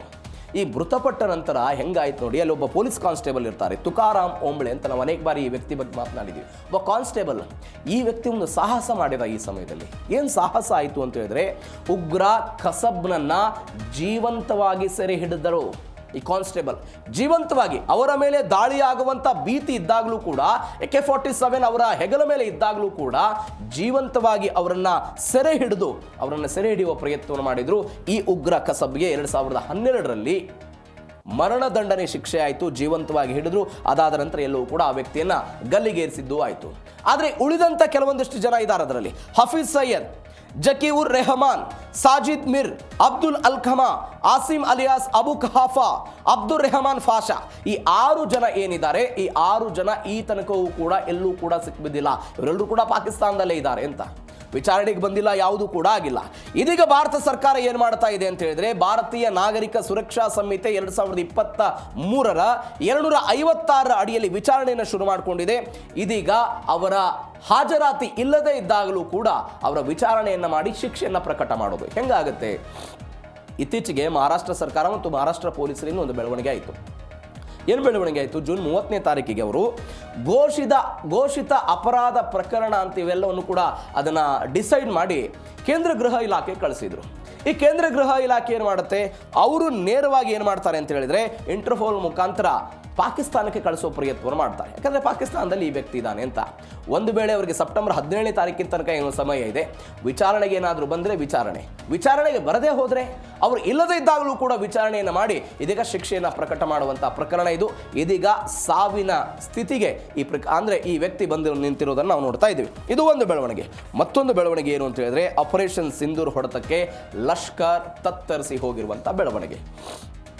ನಾವು ಏಪ್ರಿಲ್ 22, 2025 ಆಪರೇಷನ್ ಅಂದರೆ ಪಹಲ್ಗಾಮ್ನಲ್ಲಿ ಅಟ್ಯಾಕ್ ಆಯಿತು. ಪಹಲ್ಗಾಮ್ನಲ್ಲಿ ಅಟ್ಯಾಕ್ ಆದ ನಂತರ ಭಾರತ ಆಪರೇಷನ್ ಸಿಂಧೂರ್ ಮಾಡಿತು. ಅದಕ್ಕೆ ಪಾಕಿಸ್ತಾನದ ಮುರುದ್ಕೇಲಿದ್ದಂಥ ಪ್ರಮುಖ ತರಬೇತಿ ಕೇಂದ್ರ ಸಂಪೂರ್ಣವಾಗಿ ಧ್ವಂಸ ಆಗಿದೆ. ಲಷ್ಕರ್ ಎ ಸಂಘಟನೆಯ ಪುನರ್ ನಿರ್ಮಾಣಕ್ಕೆ ISI ಎಲ್ಲ ಮತ್ತು ಉಗ್ರೆಲ್ಲ ಪ್ರಯತ್ನವನ್ನು ಪಡ್ತಿದ್ದಾರೆ ಅಂತ. ಒಂದು ಲಾಹೋರ್ನಿಂದ ಒಂದು 50 ಕಿಲೋಮೀಟರ್ ದೂರದಲ್ಲಿ ಒಂದು ಮರ್ಕಜ್ ತೈಬಾ ಎನ್ನುವಂಥ ಒಂದು ಪ್ರದೇಶ ಇದೆ. ಆ ಮರ್ಕಜ್ ತೈಬಾ ಲಷ್ಕರ್ ಎ ತೈಬಾದ್ದೇ ಅದು. ಅದರ ಮೇಲೆ ನಾವು ಅಟ್ಯಾಕ್ ಮಾಡೋ ಪ್ರಯತ್ನ ಆಯಿತು. 62 ಎಕರೆ ಪ್ರದೇಶದಲ್ಲಿ ಇರುವಂಥದ್ದು. ತರಬೇತಿ ಕೊಡ್ತಾರಲ್ಲಿ, ಬ್ರೈನ್ ವಾಶ್ ಮಾಡ್ತಾರೆ, ಅವ್ರಿಗೆ ಧಾರ್ಮಿಕವಾಗಿ ತರಬೇತಿ, ಅವ್ರಿಗೆ ಯಾವುದೇ ಉದ್ಯೋಗ ಇಲ್ಲ, ಊಟ ಕೊಡ್ತಾರೆ. ಒಂದು ರೀತಿ ಯೂನಿವರ್ಸಿಟಿ ಅಂತ ಹೇಳ್ತಾರೆ ಅದನ್ನು. ಆ ರೀತಿಯಾಗಿ ಮಾಡುವಂಥದ್ದು. 62 ಎಕರೆ ಅಂತ ಹೇಳಿದರೆ ನೀವು ಇಮ್ಯಾಜಿನ್ ಮಾಡ್ಕೊಳ್ಳಿ. ಮುರುದ್ಕೆಯಲ್ಲಿಯೂ ಕೂಡ ಇತ್ತು. 9 ಉಗ್ರ ನೆಲೆಗಳನ್ನು ಭಾರತೀಯ ಸೈನಿಕರು ಹೊಡೆದುಳಿಸೋ ಪ್ರಯತ್ನವನ್ನು ಮಾಡಿದರು. ಆದರೆ ಲಷ್ಕರ್ ಎ ತೈಬಾ, ಅದಾದ ನಂತರ ಜೈಷ್ ಎ ಮೊಹಮ್ಮದ್, ಎಲ್ಲ ಉಗ್ರ ಸಂಘಟನೆಗಳಿಗೂ ಕೂಡ ಸೇರಿದ್ದಂಥ ಎಲ್ಲವೂ ಕೂಡ ಇತ್ತು. ಇವೆಲ್ಲವೂ ಕೂಡ ಆಗಿದೆ. ಅಲ್ಲಿ ಒಬ್ಬ ಕಮಾಂಡರ್ ಮಾತನಾಡಿದ್ರು. ಆ ವ್ಯಕ್ತಿ ಹೇಳ್ತಾನೆ, ಆಪರೇಷನ್ ಸಿಂಧೂರ್ನಿಂದ ಮುರುದ್ಕೆ ಕೇಂದ್ರ ಸಂಪೂರ್ಣವಾಗಿ ಧ್ವಂಸ ಆಗಿಬಿಟ್ಟಿದೆ, ನಮಗೆ ಕುಳಿತುಕೊಳ್ಳೋದಕ್ಕೂ ಕೂಡ ಜಾಗವಿಲ್ಲ ಅಂತ ಒಬ್ಬ ಲಷ್ಕರ್ ಎ ತೈಬಾ ಉಗ್ರ ಸಂಘಟನೆಯ ಕಮಾಂಡರ್ ಹೇಳ್ತಾನೆ ಅಂತ ಹೇಳಿದ್ರೆ, ಭಾರತ ಕೊಟ್ಟಂತ ಏಟ್ ಹೆಂಗಿತ್ತು ಅನ್ನೋದನ್ನ ನಾವು ಜಸ್ಟ್ ಇಮ್ಯಾಜಿನ್ ಮಾಡ್ಕೋಬೇಕು. ಇದೀಗ ಈ ವ್ಯಕ್ತಿಗೆ ಯಾಕೆ ಈ ರಕ್ಷಣೆ ಕೊಡ್ತಿದ್ದಾರೆ? ಭಾರತದ ವಿರುದ್ಧ ದಾಳಿ ಮಾಡಬೇಕು ಅಂತ ಹೇಳಿದ್ರೆ ಹಫೀಜ್ ಸಯ್ಯದ್ ಎನ್ನುವಂಥ ಒಬ್ಬ ವ್ಯಕ್ತಿ ನಮಗೆ ಬೇಕು ಅಂತ ಪಾಕಿಸ್ತಾನದವ್ರದ್ದು ಇದೆ ಅಂತೆ. ಆದರೆ ಈ ವ್ಯಕ್ತಿಯನ್ನ ಅಂತಾರಾಷ್ಟ್ರೀಯವಾಗಿ ಅಮೆರಿಕವೂ ಕೂಡ ಸೇರಿದಂತೆ, ವಿಶ್ವಸಂಸ್ಥೆಯೂ ಕೂಡ ಸೇರಿದಂತೆ ಜಾಗತಿಕ ಉಗ್ರ ಎನ್ನುವಂತಹ ಪಟ್ಟನ್ನ ಈ ವ್ಯಕ್ತಿಯ ಹಣೆಪಟ್ಟಿ ಕಟ್ಟಲಾಗಿದೆ. ಅಂತಹ ವ್ಯಕ್ತಿಯನ್ನು ಕೂಡ ಪಾಕಿಸ್ತಾನ ಇವತ್ತು ಆ ವ್ಯಕ್ತಿಗೆ Z+ ಭದ್ರತೆಗೆ ಹೋಗ್ತಾ ಇದೆ ಅಂತ ಹೇಳಿದ್ರೆ, ಯಾವ ಪಾಕಿಸ್ತಾನ ಇರಾನ್ ಮತ್ತು ಅಮೆರಿಕದ ನಡುವೆ ಶಾಂತಿ ಮಾತುಕತೆ ನಡೆಸೋದಕ್ಕೆ ಸಾಧ್ಯ ಇದೆ? ನೀವೇ ಊಹಿಸ್ಕೊಳ್ಳಿ. ಭಾರತ ಮತ್ತು ಪಾಕಿಸ್ತಾನದ ನಡುವೆ ಸಿಂಧೂ ನದಿ ಜಲ ಒಪ್ಪಂದ ಆಗಿತ್ತು. ಆ ಜಲ ಒಪ್ಪಂದವನ್ನು ನಾವು ಪಹಲ್ಗಾಮ್ ಅಟ್ಯಾಕ್ ಆದ ನಂತರ ಪಾಕಿಸ್ತಾನಕ್ಕೆ ತಕ್ಕ ಉತ್ತರ ಕೊಡಬೇಕು. ಭಯೋತ್ಪಾದನೆ ಮತ್ತು ಮಾತುಕತೆ, ಭಯೋತ್ಪಾದನೆ ಮತ್ತು ನೀರು, ಇವೆಲ್ಲವೂ ಕೂಡ ಏಕಕಾಲಕ್ಕೆ ಹರಿಯೋದಕ್ಕೆ ಸಾಧ್ಯ ಇಲ್ಲ ಅಂತ ಭಾರತ ಒಂದು ಕಠಿಣ ನಿಯಮವನ್ನು ತೆಗೆದುಕೊಳ್ತು, ಅಥವಾ ಕಠಿಣ ನಿರ್ಧಾರವನ್ನು ತೆಗೆದುಕೊಳ್ತು. ಯಾವುದೇ ಕಾರಣಕ್ಕಾಗಿಯೂ ಕೂಡ ಈ ಹಿಂದೆ ಆಗಿದ್ದಂಥ ಒಪ್ಪಂದದ ಭಾಗದಂತೆ ಪಾಕಿಸ್ತಾನಕ್ಕೆ ನೀರು ಹರಿಯೋದಕ್ಕೆ ನಾವು ಬಿಡಲ್ಲ ಅಂತ. ಹೆಚ್ಚು ಕಡಿಮೆ 2 ವರ್ಷ ಆಗ್ತಾ ಬಂತು, 1.5 ವರ್ಷ ಆಯ್ತು ಆಲ್ರೆಡಿ. ಪಾಕಿಸ್ತಾನ ವಿಲ ಅಂತ ಒದ್ದಾಡ್ತಾ ಇದೆ. ಇವೆಲ್ಲದರ ನಡುವೆ ಯಾವ ಪಾಕಿಸ್ತಾನಕ್ಕೆ ಹೋಗಿ ಅನೇಕ ದಶಕಗಳಿಂದ ನೀರು ವ್ಯರ್ಥ ಆಗ್ತಾ ಇತ್ತು, ಆ ನೀರನ್ನು ಇವತ್ತು ಭಾರತ ಸದ್ಬಳಕೆ ಮಾಡಿಕೊಳ್ಳುವ ಹಂತಕ್ಕೆ ಬಂದಿದೆ. ಅದರಿಂದ ನಾವು ಜಲ ವಿದ್ಯುತ್ ಸ್ಥಾಪನೆ ಆಗಿರ್ಬೋದು, ಅಣೆಕಟ್ಟುಗಳನ್ನು ಕಟ್ಕೊಳ್ಬೇಕಾದಂಥ ಹಂತಕ್ಕೆ ಹೋಗಿರ್ಬೋದು, ಅದಾದರಂಥ ಲಡಾಖ್ ಸೇರಿದಂತೆ ಸುತ್ತಮುತ್ತಲಿನ ಪ್ರದೇಶಗಳ ಕೃಷಿ ಭೂಮಿಗಳಿಗೆ 12 ಜಿಲ್ಲೆಗಳಲ್ಲಿ ಕೃಷಿ ಭೂಮಿಗೆ ಬೇಕಾದಂತಹ ನೀರನ್ನು ಕೊಡುವ ಹಂತಕ್ಕೆ ಇವತ್ತು ಭಾರತ ಹೋಗ್ತಾ ಇದೆ. ಹಾಗಾದರೆ ಇದರಿಂದ ಪಾಕಿಸ್ತಾನಕ್ಕೆ ಮತ್ತಷ್ಟು ಏಟು ಬೀಳುತ್ತಾ? ಭಾರತ ಇದನ್ನು ಮಾಡಬಹುದಾ? It is possible. ಇದ್ರ ಬಗ್ಗೆ ಒಂದು ಚರ್ಚೆ. ಇವೆಲ್ಲದರ ನಡುವೆ ಶಶಿ ತರೂರ್ ಅವರ ನೇತೃತ್ವದಲ್ಲಿ, ಕಾಂಗ್ರೆಸ್ನ ಸಂಸದ ಶಶಿ ತರೂರ್ ಅವರ ನೇತೃತ್ವದಲ್ಲಿ ಒಂದು ಕಮಿಟಿಯನ್ನು ರಚನೆ ಮಾಡಲಾಗಿತ್ತು. ಆ ಕಮಿಟಿ ಈ ಲಡಾಖಿಗೆ ಹೋಗಿ ಏನೇನಾಗಿದೆ, ಏನೇನು ಬೆಳವಣಿಗೆಗಳಾಗಿದೆ, ಏನು ಇಂಪ್ರೂವ್ಮೆಂಟ್ ಆಗಿದೆ, ಅದನ್ನೊಂದು ಕೇಂದ್ರಾಡಳಿತ ಪ್ರದೇಶವನ್ನಾಗಿ ಮಾಡಲಾಯಿತು. ಈ ಕೇಂದ್ರಾಡಳಿತ ಪ್ರದೇಶ ಆದ ನಂತರ ಏನೆಲ್ಲ ಬೆಳವಣಿಗೆ ಆಗಿದೆ ಅನ್ನೋದನ್ನ ಅಧ್ಯಯನ ಮಾಡೋದಕ್ಕೆ ಒಂದು ಸಮಿತಿಯನ್ನು ಕಳಿಸಲಾಗಿತ್ತು. ಆ ಸಮಿತಿಯಲ್ಲಿ ಶಶಿ ತರೂರ್ ಇದ್ರು. ಇದೀಗ ಅವರು ಮೋದಿ ಸರ್ಕಾರವನ್ನು ಹಾಡಿ ಹೊಗಳಿದ್ದಾರೆ. ಏನಂದ್ರು ಶಶಿ ತರೂರ್? ಎಲ್ಲದ್ರ ಬಗ್ಗೆಯೂ ಕೂಡ 4ನೇ ಸ್ಟೋರಿಯಲ್ಲಿ ನೋಡ್ತಾ ಹೋಗೋಣ. ಪಾಕಿಸ್ತಾನಕ್ಕೆ ಪೋಲಾಗ್ತಿದ್ದ ನೀರಿಗೆ ಇದೀಗ ಬ್ರೇಕ್ ಬಿದ್ದಿದೆ. ಸಿಂಧೂ ಜಲ ಒಪ್ಪಂದದ ಹೆಸರಲ್ಲಿ ದಶಕಗಳಿಂದ ಪಾಕಿಸ್ತಾನಕ್ಕೆ ನೀರು ಹೋಗ್ತಾ ಇತ್ತು. ನಾನು ಅನೇಕ ಬಾರಿ ಹೇಳಿದ್ದೀನಿ, ಪೂರ್ವ ಮತ್ತು ಪಶ್ಚಿಮ ಮೂರು ನದಿಗಳ ನೀರನ್ನು ಭಾರತಕ್ಕೆ ಹಂಚಿಕೆ ಮಾಡಲಾಗಿತ್ತು. ಅದಾದ ನಂತರ ಪಾಕಿಸ್ತಾನಕ್ಕೂ ಕೂಡ ಹಂಚಿಕೆ ಮಾಡಲಾಗಿತ್ತು. ಪಾಕಿಸ್ತಾನಕ್ಕೆ ಹಂಚಿಕೆ ಮಾಡಿದ್ದಂಥ ನೀರು ಹೆಂಗಿತ್ತು ಅಂತ ಹೇಳಿದ್ರೆ, ಯಾವುದೇ ಅಡೆತಡೆ ಇಲ್ಲದೆ ಮೂರು ನದಿಗಳ ನೀರು ಕೂಡ ಸರಾಗವಾಗಿ ಪಾಕಿಸ್ತಾನಕ್ಕೆ ಹರಿದು ಹೋಗಬೇಕು ಅಂತ ಒಪ್ಪಂದದ ತಿರುಳಾಗಿತ್ತು. ಆ ಮುಖಾಂತರ ನೀರೆಲ್ಲವೂ ಕೂಡ ಹೋಗ್ತಾ ಇತ್ತು ಪಾಕಿಸ್ತಾನಕ್ಕೆ. 1960ರ ಆಸುಪಾಸಿಗೆ ಆದಂಥ ಒಪ್ಪಂದ ಇದು. ಆ ಒಪ್ಪಂದದ ನಂತರ ಆಗಿರುವಂಥ ಬೆಳವಣಿಗೆ ನೀವು ನೋಡಿ, 80% ನೀರು ಪಾಕಿಸ್ತಾನಕ್ಕೆ ಹೋಗ್ತಿತ್ತು, ಕೇವಲ 20% ನೀರು ಮಾತ್ರ ಭಾರತಕ್ಕೆ ಬರ್ತಿತ್ತು. ಪೂರ್ವದ ನದಿಗಳಾದಂಥ ಸಟ್ಲೇಜ್, ವಿಯಾಸ್ ಮತ್ತು ರವಿ, ಈ ಮೂರು ನದಿಗಳ ನೀರೇನು ಬರ್ತಿತ್ತು ಅದು ಭಾರತಕ್ಕೆ 20%. ಮತ್ತು ಪಶ್ಚಿಮದ ನದಿಗಳು, ಅದು ಸಿಂಧು ಆಗಿರ್ಬೋದು, ಝೀಲಂ ಆಗಿರ್ಬೋದು ಮತ್ತು ಚೆನಾಬ್, ಈ ಮೂರು ನದಿಗಳ ನೀರು ಅಲ್ಲಿಗೆ ಹೋಗ್ತಿತ್ತು, ಅದು ಪಾಕಿಸ್ತಾನಕ್ಕೆ ಹೋಗ್ತಾ ಇತ್ತು. ನೀವು ಪೂರ್ವ ಪ್ರದೇಶದ ನೀರುಗಳನ್ನು ಸಂಪೂರ್ಣವಾಗಿ ನಮಗೆ ಬಳಕೆ ಮಾಡಿಕೊಳ್ಳುವುದಕ್ಕೆ ಕಾನೂನಾತ್ಮಕವಾಗಿ ಮತ್ತು ಒಪ್ಪಂದದಲ್ಲಿ ಅವಕಾಶ ಇದ್ದಾಗಲೂ ಕೂಡ ಭಾರತ ಇಷ್ಟು ದಿನಗಳಲ್ಲಿ 20% ನೀರನ್ನು ಕೂಡ ಸಂಪೂರ್ಣವಾಗಿ ಸಮರ್ಪಕವಾಗಿ ಬಳಕೆ ಮಾಡಿಕೊಳ್ತಾ ಇರಲಿಲ್ಲ. ಇದಕ್ಕೆ ಕಾರಣ ನಮ್ಮ ಬಳಿ ಅದನ್ನು ಶೇಖರಿಸಿಟ್ಟುಕೊಳ್ಳೋದಕ್ಕೆ ಸಾಧ್ಯವಾಗೋದಕ್ಕೆ ಅಣೆಕಟ್ಟಿನ ಪರಿಸ್ಥಿತಿಗಳಿರಲಿಲ್ಲ. ನಮ್ಮ ಬಳಿ ಅಣೆಕಟ್ಟಿರಲಿಲ್ಲ. ಈ ಕಾರಣಕ್ಕಾಗಿ ನಾವು ಬಳಕೆ ಮಾಡದೇ ಇದ್ದಾಗಲೂ ಕೂಡ ಅಥವಾ ನಾವು ಅದನ್ನು ತೆಗೆದುಕೊಳ್ಳದೇ ಇದ್ದಾಗಲೂ ಕೂಡ ಸಹಜವಾಗಿ ನೈಸರ್ಗಿಕವಾಗಿ ಅದು ಪಾಕಿಸ್ತಾನಕ್ಕೆ ಹರಿದು ಹೋಗ್ತಾ ಇತ್ತು. ಅನೇಕ ದಶಕಗಳಿಂದ ಹರಿದು ಹೋಗ್ಬಿಟ್ಟಿದೆ. ಇದೀಗ ಅದನ್ನು ಸಂಪೂರ್ಣವಾಗಿ ಸ್ಟಾಪ್ ಮಾಡಿ ಭಾರತ ಅದನ್ನು ಬೇರೆ ಬೇರೆ ಪ್ರದೇಶಗಳಿಗೆ, ಬಂಜರು ಭೂಮಿಗೆ ಆ ನೀರನ್ನು ತೆಗೆದುಕೊಂಡು ಬಂದು ಒಂದು ಜೀವ ಕಳೆಯನ್ನು ಕೊಡುವ ಪ್ರಯತ್ನವನ್ನು ಮಾಡ್ತಾ ಇದೆ. ಈಗ ಹೆಚ್ಚು ಕಡಿಮೆ ಒಂದು 50 ಲಕ್ಷ ಲೀಟರ್ ಅಂತ ಹೇಳ್ತಿದ್ದಾರೆ. 50 ಲಕ್ಷ ಲೀಟರ್ ಈಗ ನೀವು ಸಂಪೂರ್ಣವಾಗಿ ಈಗ ಒಂದು ಪ್ರಶ್ನೆ ಬಂದುಬಿಡುತ್ತೆ, ಪಾಕಿಸ್ತಾನಕ್ಕೆ ನೀವು ನೀರು ಬಿಡಲ್ಲ ಅಂತ ಹೇಳಿದ್ರೆ 50 ಲಕ್ಷ ಲೀಟರ್ ಯಾಕೆ ನೀರು ಹೋಗುತ್ತೆ? ಈ ಪ್ರಶ್ನೆ ಬರುತ್ತೆ. ನೀವು ನೈಸರ್ಗಿಕವಾಗಿ ಇಳಿಜಾರು ಪ್ರದೇಶದಲ್ಲಿ, ಈಗ ಸಹಜವಾಗಿ ಒಂದು ನದಿ ಇದ್ದಾಗ ಇಳಿಜಾರು ಮುಖದಲ್ಲಿ ಹರಿದು ಹೋಗ್ತಾ ಇರುತ್ತೆ, ಅದನ್ನು ತಡೆಯಬಲ್ಲಂಥ ಕೆಪಾಸಿಟಿ ಇರಲ್ಲ. ಆ ನೀರು ಹೋಗ್ತಾ ಇತ್ತು. ಬಟ್ ಈ ಹಿಂದೆ ಏನು ನೀರು ಹೋಗ್ತಾ ಇತ್ತು ಅತ್ಯಂತ ಕಡಿಮೆ ಪ್ರಮಾಣದಲ್ಲಿ ಇವತ್ತು ಭಾರತ ನೀರನ್ನು ಕೊಡ್ತಾ ಇದೆ. ಅದನ್ನು ನಾವು ಲಡಾಖ್ಗೆ ಬಳಸ್ಕೊಳ್ಬೇಕಾದಂಥ ಅನಿವಾರ್ಯತೆಗೆ ಬಂದಿದ್ದೀವಿ. 50 ಲಕ್ಷ ಲೀಟರ್ ಮಾತ್ರ ಇದೀಗ ಪಾಕಿಸ್ತಾನಕ್ಕೆ ಹೋಗ್ತಾ ಇದೆ ಅಂತ ಆ ಮುಖಾಂತರ ಒಂದು ಐತಿಹಾಸಿಕ ನಿರ್ಧಾರ ಈ ವಿಚಾರದಲ್ಲಿ ಆಗಿದೆ. ಬಂಜರು ಭೂಮಿಗೆ ಬಂತು ಜೀವಜಲ ಅಂತ. ಏನು? ಸ್ಟೋಕ್ ಕಾಂಗ್ರಿ ಗ್ಲೇಷಿಯರ್ ನೀರನ್ನು ಕಾಲುವೆಗೆ ತಿರುಗಿಸುವಲ್ಲಿ ಇದೀಗ ಲಡಾಖ್ ಆಡಳಿತ ಒಂದು ಯಶಸ್ವಿಯಾಗಿರೋದು. ನಾನು ಆವಾಗಲೇ ಹೇಳಿದೆ, ಆರ್ಟಿಕಲ್ 370 ರದ್ದಾದ ನಂತರ ಒಂದು ಲಡಾಖನ್ನು ನಾವು ಕೇಂದ್ರಾಡಳಿತ ಪ್ರದೇಶ ಅಂತ ಗುರುತಿಸಿದ್ವಿ. ಕೇಂದ್ರಾಡಳಿತ ಪ್ರದೇಶ ಮಾಡಿ ಒಂದು 5 ಜಿಲ್ಲೆಗಳನ್ನು ಅಲ್ಲಿ ಮಾಡೋ ಪ್ರಯತ್ನ ಆಯಿತು. 5 ಜಿಲ್ಲೆಗಳನ್ನು ಮಾಡಿದ ನಂತರ ಅಲ್ಲಿಯ ಪ್ರಾಂತ್ಯದ ರೈತರಿಗೆ ನೀರು ಕೊಡಬೇಕು, ಬೇರೆ ಬೇರೆ ಕೆಲಸಗಳನ್ನು ಮಾಡಬೇಕು ಅಂತ ಇದೀಗ ಲಡಾಖ್ ಪ್ರಾಂತ್ಯ ಹಸಿರಿನಿಂದ ಕಂಗೊಳಿಸ್ತಾ ಇದೆ ಅಂತ. ಯಾವುದೇ ಕಾರಣಕ್ಕಾಗಿಯೂ ಕೂಡ ನೀರು ವ್ಯರ್ಥವಾಗದೆ ನಮಗೆ ಸಮರ್ಪಕವಾಗಿ ಬಳಕೆ ಆಗಬೇಕು ಅನ್ನುವ ಕಾರಣಕ್ಕಾಗಿ ಇದನ್ನೆಲ್ಲ ಮಾಡಿದ್ದಾರೆ. ಒಂದು ಇಗೋಫೆ ಕಾಲುವೆ ಯೋಜನೆಯನ್ನು ಅಲ್ಲಿ ಮಾಡಿಕೊಳ್ಳುವ ಪ್ರಯತ್ನ ಆಗಿದೆ ಮೊದಲ ಹಂತದಲ್ಲಿ. ಅಂದರೆ ಲಡಾಖ್ ಆಡಳಿತ ಹಿಮನದಿ ನೀರನ್ನು ದಿನಕ್ಕೆ ಸುಮಾರು 9 ಕೋಟಿ ಲೀಟರ್ನಷ್ಟು ತಡೆ ಹಿಡಿದು ಅದನ್ನು ಇಗೋಫೆ ಎನ್ನುವಂಥ ಒಂದು ಕಾಲುವೆಯ ಕಡೆಗೆ ಯಶಸ್ವಿಯಾಗಿ ತಿರುಗಿಸಿದ್ದಾರೆ. ಲಡಾಖ್ನ 1100ರಿಂದ 1500 ಎಕರೆಗೆ ಅಧಿಕ ವಿಸ್ತೀರ್ಣದ ಒಂದು ಸಂಪೂರ್ಣ ಬಂಜರು ಭೂಮಿಗೆ ನೀರನ್ನು ಕೊಡ್ತಿದ್ದಾರೆ.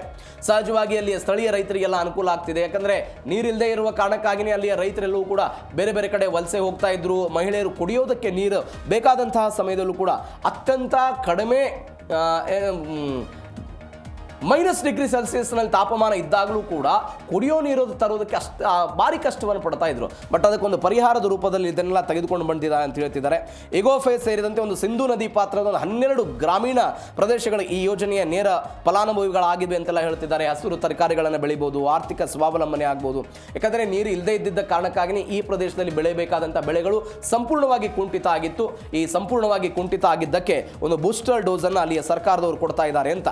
ನೀವು ನೋಡಿ, 1960ರಲ್ಲಿ ನಾನು ಅವಾಗ ಹೇಳಿದೆ, ಸಿಂಧೂ ಜಲ ಒಪ್ಪಂದದ ಅಡಿಯಲ್ಲಿ ಭಾರತ ಮತ್ತು ಪಾಕಿಸ್ತಾನದ ನಡುವೆ ಒಪ್ಪಂದ ಆದಾಗ ಅವರೇನು ಹೇಳಿದ್ರು, ಪಶ್ಚಿಮ ನದಿಗಳ ನೀರನ್ನು ಸಂಪೂರ್ಣವಾಗಿ ತಡೆ ಹಿಡಿಯೋದಕ್ಕೆ ಸಾಧ್ಯ ಇಲ್ಲದೇ ಇದ್ದರೂ ಕೂಡ, ತಡೆಯೋದಕ್ಕೆ ನಮ್ಮ ಬಳಿ ಹಕ್ಕಿಲ್ಲದೆ ಇದ್ದರೂ ಕೂಡ ಅದನ್ನು ನಾವು ವಿದ್ಯುತ್ ಉತ್ಪಾದನೆ ಮಾಡೋದಕ್ಕೆ, ಗಡಿ ಗ್ರಾಮಗಳ ಕುಡಿಯುವ ನೀರಿಗೆ, ಕೃಷಿಗೆ ಬಳಕೆ ಮಾಡ್ಕೊಳ್ಬೋದು ಅಂತ. ಯಾವ ನದಿ ನೀರು, ಯಾವ ಪಶ್ಚಿಮದ ನದಿ ನೀರು ಪಾಕಿಸ್ತಾನಕ್ಕೆ ಹೋಗ್ತಿತ್ತಲ್ಲ ಅದನ್ನು ನಾವು ಬಳಕೆ ಮಾಡ್ಕೋಬೋದಿತ್ತು ಅಂತ.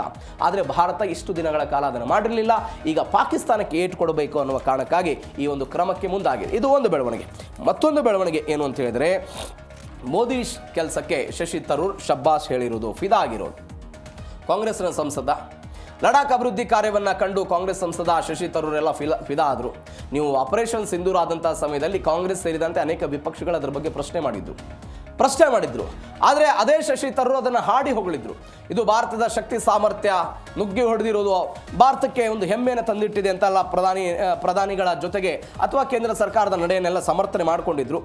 ನಾನು ಅವಾಗಲೇ ಹೇಳಿದೆ, ಒಂದು 10 ಸಂಸದೀಯ ಸಮಿತಿಯನ್ನು ರಚನೆ ಮಾಡಲಾಗಿತ್ತು. ಭಾರತ ಚೀನಾ, ಭಾರತ ಪಾಕಿಸ್ತಾನ ಗಡಿ ಸಂಬಂಧಗಳು ಹೆಂಗಿದೆ, ಗಡಿ ಭಾಗದ ಭದ್ರತೆ ಹೆಂಗಿದೆ ಅವೆಲ್ಲವನ್ನ ನೋಡ್ಕೊಂಡು ಬನ್ನಿ ಅಂತ ಲಡಾಖ್ ಪ್ರವಾಸಕ್ಕೆಲ್ಲ ಹೋಗಿದ್ರು. ಸಿಂಧು ಜಲ ಸಮೃದ್ಧಿ ಅಭಿಯಾನ, ಚೆಕ್ ಡ್ಯಾಮ್ಗಳ ಯೋಜನೆ ಬಗ್ಗೆ ಅಲ್ಲಿ LG ಸಕ್ಸೇನಾ ಅನ್ನೋರು ಒಂದು ವರದಿಯನ್ನು ಕೊಟ್ಟರಂತೆ. ಅದನ್ನು ನೋಡಿ ಶ್ಲಾಘನೆಯನ್ನೆಲ್ಲ ವ್ಯಕ್ತಪಡಿಸಿದ್ದಾರೆ ಅಂತೆಲ್ಲ ಹೇಳಿದರು. ಲಡಾಖ್ ಲೆಫ್ಟಿನೆಂಟ್ ಗವರ್ನರ್ ವಿನಯ್ ಕುಮಾರ್ ಸಕ್ಸೇನಾ ಅವರು ಹಿಮನದಿಯ ನೀರನ್ನು ಇಗೋಫೈ ಕಾಲುವೆಗೆ ತೀರಿಸಿದ ಸಾಧನೆಯನ್ನು ಹಂಚಿಕೊಂಡ್ರು. ಶಶಿ ತರೂರ್ ಅವರು ವೆಲ್ ಡನ್ LG ಲಡಾಖ್ ಅಂತೇನ ಅಭಿನಂದನೆಯನ್ನು ಸಲ್ಲಿಸೋ ಪ್ರಯತ್ನವನ್ನು ಮಾಡಿದ್ರಂತೆ. ನೀವು ನೋಡಿ ಹೆಂಗೆ ಅಭಿವೃದ್ಧಿ ಆಗಿದೆ ಅಂತ ಹೇಳಿದ್ರೆ 2019ರಲ್ಲಿ ಲಡಾಖ್ನಲ್ಲಿ 1799 ಕಿಲೋಮೀಟರ್ ರಸ್ತೆ ಇತ್ತು, ಇದೀಗ 4200 ಕಿಲೋಮೀಟರ್ ಆಗಿದೆ. ಕಣಿವೆಗಳನ್ನು ಜೋಡಿಸುವಂಥ ಸೇತುವೆಗಳ ಸಂಖ್ಯೆ ಕೇವಲ 19 ಇತ್ತು, ಇವತ್ತು 72ಕ್ಕೆ ಏರಿಕೆ ಆಗಿದೆ. ಕೇಂದ್ರಾಡಳಿತ ಪ್ರದೇಶ ಘೋಷಣೆ ಆದ ನಂತರ ಆರ್ಥಿಕವಾಗಿ ಮೂಲಭೂತ ವಿಚಾರಗಳಲ್ಲಿ ಎಲ್ಲವೂ ಕೂಡ ಡೆವಲಪ್ಮೆಂಟ್ ಆಗಿದೆ ಅಂತ ಈ ಕಾರಣಕ್ಕಾಗಿ ಶಶಿ ತರೂರ್ ಅದನ್ನು ಹಾಡಿ ಹೊಗಳಿದ್ದಾರೆ ಅಂತ. ನಾನು ಆಪರೇಷನ್ ಸಿಂಧೂರದ ಉದಾಹರಣೆಯನ್ನು ಕೊಟ್ಟೆ. ನೀವು ವಿದೇಶಗಳಿಗೆ ಹೋಗಿ ಪಾಕಿಸ್ತಾನದ ಭಯೋತ್ಪಾದಕತೆ ಹೆಂಗಿತ್ತು ಮತ್ತು ಪಹಲ್ಗಾಮ್ನಲ್ಲಿ ಆದಂಥ ನೈಜ ಸ್ಥಿತಿಯ ಬಗ್ಗೆ ವಿವರಣೆಯನ್ನು ಕೊಟ್ಟು ಬರಬೇಕು ಅಂತ ಕೆಲ ಕಮಿಟಿಗಳು ಹೋಗಿತ್ತು. ನಮ್ಮ ಕರ್ನಾಟಕದಿಂದ ತೇಜಸ್ವಿ ಸೂರ್ಯ ಎಲ್ಲ ಹೋಗಿದ್ರು. ಆ ಕಮಿಟಿಯಲ್ಲಿ ಶಶಿ ತರೂರ್ ಅವರು ಕೂಡ ಇದ್ರು. ಹೀಗಾಗಿ ರಾಜಕೀಯವಾಗೆಲ್ಲ ಬೇರೆ ಚರ್ಚೆ ಆಗಿತ್ತು. ಬಟ್ ಮೋದಿಯವರನ್ನು ಮಾತ್ರ ಇದೀಗ ಹಾಡಿ ಹೋಗಳಿದ್ದಾರೆ. ಮತ್ತೊಂದು ಬೆಳವಣಿಗೆ ಏನು ಅಂತ ಹೇಳಿದ್ರೆ, ಪಾಕಿಸ್ತಾನಕ್ಕೆ ಜಲ ದಿಗ್ಬಂಧನ ಆಗಿರೋದು. ಈ ಸಿಂಧು ನದಿ ಒಪ್ಪಂದವನ್ನು ಅಮಾನತಿನಲ್ಲಿ ಇಟ್ಟಿರುವ ಕಾರಣಕ್ಕಾಗಿ ಒಂದು ಜಲ ದಿಗ್ಬಂಧನ ಆಗಿದೆ. ಸಿಂಧು ಕುಡಿಯೋದಕ್ಕೆ ನೀರಿಲ್ಲ, ಪಂಜಾಬ್ ಪ್ರಾಂತ್ಯದಲ್ಲಿ ಗೋಧಿ ಬೆಳೆಯೋದಕ್ಕೆ ಅವರಿಗೆ ಇಲ್ಲ, ನೀರು ಸಿಗ್ತಾ ಇಲ್ಲ. ಹೀಗಾಗಿ ತನ್ನ ಸ್ವಂತ ಭೂಮಿ, ಜನರ ಹಿತಾಸಕ್ತಿಗಳನ್ನು ಭಾರತ ಈಗ ಆದ್ಯತೆಯಾಗಿ ತೆಗೆದುಕೊಂಡಿದೆ. ಈ ಎಲ್ಲದರ ಭಾಗವಾಗಿ ಪಾಕಿಸ್ತಾನದಲ್ಲಿ ಸಮಸ್ಯೆ ಆಗ್ತಾ ಇದೆ. ಇಸ್ಲಾಮಾಬಾದ್ ರಾವಲ್ಪಿಂಡಿಗೆ ನೀರು ಪೂರೈಸುವ ಖಾನಾಪುರ ಎನ್ನುವಂಥ ಒಂದು ಅಣೆಕಟ್ಟು ಅದು ಅತ್ಯಂತ ಕನಿಷ್ಠ ಮಟ್ಟಕ್ಕೆ ಹೋಗಿದೆ ಅಂತ ಹೇಳ್ತಿದ್ದಾರೆ. 20ರಿಂದ 30 ಲೀಟರ್ನಲ್ಲಿ ರೇಷನಿಂಗ್ ಸಿಸ್ಟಮ್ ಅನ್ನು ಪಾಕಿಸ್ತಾನ ತೆಗೆದುಕೊಂಡು ಬಂದಿದ್ದಾರೆ ಅಂತ. ಕರಾಚಿಯಲ್ಲಿ ಅತ್ಯಂತ ಕಲುಷಿತ ನೀರನ್ನು ಕುಡಿಯುವಂಥ ಪರಿಸ್ಥಿತಿ ಎಲ್ಲ ನಿರ್ಮಾಣ ಆಗಿಬಿಟ್ಟಿದೆ ಅಂತ ಹೇಳ್ತಿದ್ದಾರೆ. ಟ್ಯಾಂಕರ್ ಮಾಫಿಯಾ ಪಾಕಿಸ್ತಾನದಲ್ಲಿ ಆಗ್ತಾ ಇದೆ, ಕುಡಿಯುವ ನೀರು ಕೂಡ ಸಿಗ್ತಾ ಇಲ್ಲ. ಪಂಜಾಬ್ ಪ್ರಾಂತ್ಯದಲ್ಲಿ ಬೆಳೆಗಳನ್ನು ಬೆಳೆಯೋದಕ್ಕೂ ಕೂಡ ಸಾಧ್ಯವಾಗದಂತಹ ಪರಿಸ್ಥಿತಿ ಬರ್ತಾ ಇದೆ. ಯಾಕೆ ಇಂಥದ್ದೊಂದು ಪರಿಸ್ಥಿತಿ ಬಂತು ಅಂತ ಹೇಳಿದ್ರೆ, ಒನ್ಸ್ ಅಗೇನ್ ಅದೇ ಮಾತು, ನೀರು ಮತ್ತು ಭಯೋತ್ಪಾದನೆ ಒಟ್ಟೊಟ್ಟಿಗೆ ಹೋಗೋದಕ್ಕೆ ಸಾಧ್ಯ ಇಲ್ಲ ಅಂತ ಭಾರತ ಹೇಳಿದ್ದು. ಇವೆಲ್ಲದರ ಭಾಗವಾಗಿ ಅದನ್ನು ಅಮಾನತಿನಲ್ಲಿ ಇಟ್ಟಿದ್ದು. ಇದು ಪಾಕಿಸ್ತಾನಕ್ಕೆ ಏಟು ಕೊಟ್ಟಿದ್ದನ್ನು ನೋಡ್ತಾ ಇದ್ದೀವಿ. ಹೀಗೆ ಏಟು ಕೊಡುವುದರ ಜೊತೆಗೆ ಭಾರತ ತನಗೇನು ನೀರು ಬೇಕಾಗಿತ್ತು ಅದನ್ನು ಬಳಕೆ ಮಾಡಿಕೊಳ್ಳುವ ಹಂತಕ್ಕೆ ಹೋಗಿದೆ. ಇದು ಭಾರತ ಮತ್ತು ಪಾಕಿಸ್ತಾನದ ನಡುವೆ ಆದಂಥ ಬೆಳವಣಿಗೆ. ಆದರೆ ಇನ್ನು ಕೊನೆಯ ಸುದ್ದಿ, ಕರ್ನಾಟಕದ ಮಳೆಯ ವಿಚಾರಕ್ಕೆ ಸಂಬಂಧಪಟ್ಟಂಥ ಸುದ್ದಿ. ಇದೀಗ ಕರ್ನಾಟಕ ಸರ್ಕಾರ ಒಂದು ತೀರ್ಮಾನ ಮಾಡಿದೆ. ಒಂದು 28 ಕೋಟಿ ರೂಪಾಯಿ ವೆಚ್ಚದಲ್ಲಿ ಬೇರೆ ಬೇರೆ ಪ್ರದೇಶಗಳಲ್ಲಿ ಮೋಡ ಬಿತ್ತನೆ ಮಾಡಬೇಕು ಅಂತ. ಹಾಗಾದರೆ ಏನಿದು ಮೋಡ ಬಿತ್ತನೆ? ಮೋಡ ಬಿತ್ತನೆ ಮಾಡಿದರೆ ಮಳೆ ಆಗುತ್ತಾ? ಇತ್ತೀಚೆಗೆ ಹಾವೇರಿ ಜಿಲ್ಲೆಯಲ್ಲಿ ಒಂದು 7 ತಾಲೂಕುಗಳಲ್ಲೆಲ್ಲ ಆಯ್ತಿದು. ಹಾಗಾದರೆ ರಾಜ್ಯದ ಯಾವ್ಯಾವ ಭಾಗಗಳಲ್ಲಿ ಮೋಡ ಬಿತ್ತನೆ ಆಗುತ್ತೆ, ಎಷ್ಟು ಖರ್ಚಾಗುತ್ತೆ, ಏನಾಗುತ್ತೆ, ಡೀಟೇಲ್ ಆಗಿ ನೋಡ್ತಾ ಹೋಗೋಣ. ಮಳೆ ತರಿಸೋದಕ್ಕೆ ಸರ್ಕಾರ ಒಂದು ಮೆಗಾ ಪ್ಲಾನ್ ಮಾಡಿಕೊಂಡಿದೆ. ಒಂದು 28.52 ಅಂದರೆ 28 ಕೋಟಿ 52 ಲಕ್ಷ ರೂಪಾಯಿ ವೆಚ್ಚದ ಒಂದು ಮೋಡ ಬಿತ್ತನೆಗೆ ಅಧಿಕೃತವಾದಂಥ ಮುದ್ರೆ ಹಾಕಿದ್ದಾರೆ. 60 ದಿನಗಳ ಕಾಲ, ಒಂದು 200 ಗಂಟೆಗಳ ಕಾಲ ವೈಮಾನಿಕ ಹಾರಾಟವನ್ನು ನಡೆಸಿ ಮಳೆಯನ್ನು ತರಿಸೋದಕ್ಕೆ. ಮೋಡ ಬಿತ್ತನೆ ಅಂತ ಹೇಳಿದರೆ ಒಂದು ಕೃತಕವಾಗಿ ಮಳೆಯನ್ನು ತರಿಸಬಹುದಾದಂಥ ವೈಜ್ಞಾನಿಕ ಪ್ರಕ್ರಿಯೆ ಅದು. ಆ ಪ್ರಕ್ರಿಯೆ ಮುಖಾಂತರ ಇದೆಲ್ಲವೂ ಕೂಡ, ಯಾಕಂದರೆ ಕರ್ನಾಟಕದಲ್ಲಿ ಮಳೆ ಕೊರತೆ ಆಗ್ತಾ ಇದೆ, ಜಲಾಶಯಗಳ ಮಟ್ಟ ಅತ್ಯಂತ ಕಡಿಮೆ ಹಂತಕ್ಕೆ ಹೋಗ್ತಾ ಇದೆ ಅಂತ ಅನೇಕ ಜನ ಶಾಸಕರು ಕೂಡ, ಯಾವ ಮಂಡ್ಯ ಮದ್ದೂರು ಭಾಗದಲ್ಲಿ ಒಮ್ಮೆಯೂ ಕೂಡ ಮೋಡ ಬಿತ್ತನೆ ಆಗಿಲ್ವೋ ಅಲ್ಲಿಯೂ ಕೂಡ ಮೋಡ ಬಿತ್ತನೆ ಆಗಬೇಕು ಅಂತ ಸ್ಥಳೀಯ ಶಾಸಕರುಗಳು, ಸಚಿವರೆಲ್ಲರೂ ಕೂಡ ಸರ್ಕಾರದ ಮೇಲೆ ಒತ್ತಡವನ್ನು ಹೇರೋ ಪ್ರಯತ್ನವನ್ನು ಮಾಡಿದ್ರು. ಇದೀಗ ಕಂದಾಯ ಮತ್ತು ಜಲಸಂಪನ್ಮೂಲ ಇಲಾಖೆಯ ಸಮನ್ವಯದಲ್ಲಿ ಇಂಥದ್ದೊಂದು ಬೃಹತ್ ಪ್ರಾಜೆಕ್ಟ್ ಅನ್ನು ತೆಗೆದುಕೊಂಡಿದ್ದಾರೆ. ನೋಡೋಣ ಏನಾಗುತ್ತೆ. ಇವೆಲ್ಲದರ ಜೊತೆಗೆ ಕೈಕೊಟ್ಟ ಮಳೆ ರಾಜ್ಯದಲ್ಲಿ ಬರ ಆಗಿದೆ. ಹೆಂಗಾಯ್ತಿದು? ರಾಜ್ಯದ 29 ಜಿಲ್ಲೆಗಳಲ್ಲಿ ಇದೀಗ ಮಳೆಯ ಕೊರತೆ ಆಗ್ತಾ ಇದೆ. ಅಂದರೆ 31 ಜಿಲ್ಲೆಗಳ ಪೈಕಿ 29 ಜಿಲ್ಲೆಗಳ 188 ತಾಲೂಕುಗಳಲ್ಲಿ ವಿಪರೀತವಾಗಿ ಮಳೆ ಕೊರತೆ. ಅದು ಜೂನ್ ತಿಂಗಳಾಗಿರ್ಬೋದು, ಜುಲೈ ತಿಂಗಳಾಗಿರ್ಬೋದು ಮತ್ತು ಆಗಸ್ಟ್ ತಿಂಗಳಲ್ಲಿ 31ರಷ್ಟು ಮಳೆ ಕೊರತೆ ಆಗಿದೆ ಅಂತ ಹೇಳ್ತಿದ್ದಾರೆ. ಕಾವೇರಿ ಕಣಿವೆ ಸೇರಿದಂತೆ ಉತ್ತರ ಕರ್ನಾಟಕದ ಜಿಲ್ಲೆಗಳಲ್ಲಿ ಹನಿ ನೀರಿಗೂ ಕೂಡ ಹಾಹಾಕಾರ ಶುರುವಾಗಿದೆ. ಮೋಡ ಬಿತ್ತನೆಯನ್ನು ಆರಂಭ ಮಾಡಬೇಕು ಅಂತ ಸರ್ಕಾರಕ್ಕೆ ಶಾಸಕರು ಎಲ್ಲರೂ ಕೂಡ ಮನವಿಯನ್ನು ಮಾಡಿಕೊಂಡಿದ್ರು. ಇದೀಗ ಇದಂಥದ್ದೊಂದು ಪ್ರಯತ್ನ ಆಗ್ತಾ ಇದೆ. ನಾವು 2003ರಲ್ಲಿ ಒಂದು ಪ್ರಾಜೆಕ್ಟ್ ವರುಣ ಅಂತ ಮಾಡಿದ್ವಿ. 5 ಕೋಟಿ 65 ಲಕ್ಷ ರೂಪಾಯಿದಲ್ಲಿ ಮೋಡ ಬಿತ್ತನೆ ಆಗಿತ್ತು. 4 ಬಾರಿ ಆಗಿದೆ ಕರ್ನಾಟಕದಲ್ಲಿ. 2009ರಲ್ಲಿ ಉತ್ತರ ಕರ್ನಾಟಕ ಮತ್ತು ಬಯಲು ಸೀಮೆಯಲ್ಲಿ ಮಾಡಿದ್ವಿ. 2017ರಲ್ಲಿ ಪ್ರಾಜೆಕ್ಟ್ ವರ್ಷಧಾರಿ ಅಂತ ಒಂದು 35 ಕೋಟಿ ರೂಪಾಯಿ ವೆಚ್ಚದಲ್ಲಿ ಮಾಡಿದ್ವಿ. ಬೆಂಗಳೂರು, ಗದಗ ಮತ್ತು ಯಾದಗಿರಿಯಲ್ಲಿ ಇದೆಲ್ಲವೂ ಕೂಡ ಆಗಿತ್ತು. ಒಂದು 29% ಮಳೆ ಏನೋ ಜಾಸ್ತಿ ಆಗಿತ್ತಂತೆ. 2019ರಲ್ಲಿ 176 ತಾಲೂಕುಗಳಲ್ಲಿ ಇಂಥದ್ದೊಂದು ಬರಗಾಲ ಬಂದಿತ್ತು. 88 ಕೋಟಿ ರೂಪಾಯಿ ಖರ್ಚು ಮಾಡಿ ಅವತ್ತು ರಾಜ್ಯದೆಲ್ಲೆಡೆ ಮೋಡ ಬಿತ್ತನೆ ಕೆಲಸ ಆಗಿತ್ತು. ಇದೀಗ ಒನ್ಸ್ ಅಗೇನ್ 28 ಕೋಟಿ 52 ಲಕ್ಷ ರೂಪಾಯಿ ವೆಚ್ಚದಲ್ಲಿ ಇಂಥದ್ದೊಂದು ಮಾಡ್ತಾ ಇದ್ದಾರೆ. ಹೀಗಾಗಿ ಏನಾಗುತ್ತೆ ಕಾದ್ ನೋಡೋಣ. ಇದು ಒಂದು ಬೆಳವಣಿಗೆ. ಮತ್ತೊಂದು ಬೆಳವಣಿಗೆ, ಮೋಡ ಬಿತ್ತನೆ ಹೆಂಗಾಗುತ್ತೆ, ಹೆಂಗೆ ನಡೆಯುತ್ತೆ ಮೋಡ ಬಿತ್ತನೆ? ಮೋಡ ಬಿತ್ತನೆ ಅಂತ ಹೇಳಿದರೆ ನಾನು ಅವಾಗಲೇ ಹೇಳಿದೆ ನಿಮಗೆ, ಕೃತಕವಾಗಿ ಮಳೆಯನ್ನು ತರಿಸುವುದಂತಹ ಒಂದು ವೈಜ್ಞಾನಿಕ ಪ್ರಕ್ರಿಯೆ ಇದು ಅಂತ. ಈ ಕೆಲವೊಂದಿಷ್ಟು ಬಾರಿ ಏನಾಗುತ್ತೆ, ಆಕಾಶದಲ್ಲಿ ಮೋಡಗಳಿರುತ್ತೆ, ಆದರೆ ಆ ಮೋಡಗಳು ಮಳೆಯಾಗಿ ಕನ್ವರ್ಟ್ ಆಗೋದಕ್ಕೆ ಸಾಧ್ಯ ಇರಲ್ಲ, ಮಳೆಯಾಗಿ ಸುರಿಯೋದಿಲ್ಲ. ಅಲ್ಲಿ ಸಣ್ಣ ಪುಟ್ಟದಾದಂಥ ನೀರಿನ ಹನಿಗಳಿರುತ್ತೆ, ಆ ಮೋಡಗಳು ಸಂಪೂರ್ಣವಾಗಿ ಹಗರಿರುವಂಥ ಪರಿಸ್ಥಿತಿ ಇರುತ್ತೆ. ಆಗ ಆ ಸಂಪೂರ್ಣವಾಗಿ ಹಗರಿರೋದನ್ನು ಮತ್ತು ಸಣ್ಣದಾದಂಥ ನೀರಿನ ಹನಿಗಳೇನಿರುತ್ತಲ್ಲ ಅವುಗಳನ್ನು ಒಟ್ಟುಗೂಡಿಸಿ ಮಳೆ ತರಿಸುವಂಥ ಪ್ರಕ್ರಿಯೆ ಹೆಂಗಾಗುತ್ತೆ? ಹಾಗಾದರೆ ಮೋಡ ಬಿತ್ತನೆ ಎಲ್ಲ ಕಡೆ ಮಾಡ್ತಾರ? ಇಲ್ಲ. ಮೊದಲ ಹಂತದಲ್ಲಿ ವಿಜ್ಞಾನಿಗಳು ರಡಾರ್ನ ಮುಖಾಂತರ ಮೋಡಗಳನ್ನು ಹುಡುಕ್ತಾರೆ. ಎಲ್ಲಿ ಸಮೃದ್ಧವಾದಂಥ ಮೋಡ ಇರುತ್ತೆ, ತೇವಾಂಶವಿರುವಂಥ ಗಟ್ಟಿ ಮೋಡ ಎಲ್ಲಿರುತ್ತೆ ಅಂತ ಮೊದಲು ಹುಡುಕೋ ಪ್ರಯತ್ನವನ್ನು ಮಾಡ್ತಾರೆ. ಅಂತಹ ಸಮೃದ್ಧವಾದಂಥ ಮೋಡಗಳು ಸಿಕ್ಕ ನಂತರ ಎರಡನೇ ಹಂತದಲ್ಲಿ ಕೆಮಿಕಲ್ ಸಿಂಪಡಣೆ ಆಗುತ್ತೆ. ಒಂದು ಸಿಲ್ವರ್ ಅಯೋಡೈಡ್ ಎನ್ನುವಂಥ ಒಂದು ವಿಶೇಷ ಉಪ್ಪನ್ನು ಸಿಂಪಡಣೆ ಮಾಡುವ ಪ್ರಯತ್ನ ಆಗುತ್ತೆ. ಅದನ್ನು ಕೆಲವೊಂದಿಷ್ಟು ಕಡೆ ರಾಕೆಟ್ನ ಮುಖಾಂತರ ಮೇಲೆ ಕಳಿಸ್ತಾರೆ ಅಥವಾ ವಿಮಾನದ ಮುಖಾಂತರ ಅದನ್ನು ಸಿಂಪಡಿಸುವ ಪ್ರಯತ್ನಗಳೆಲ್ಲವೂ ಕೂಡ ಆಗುತ್ತೆ.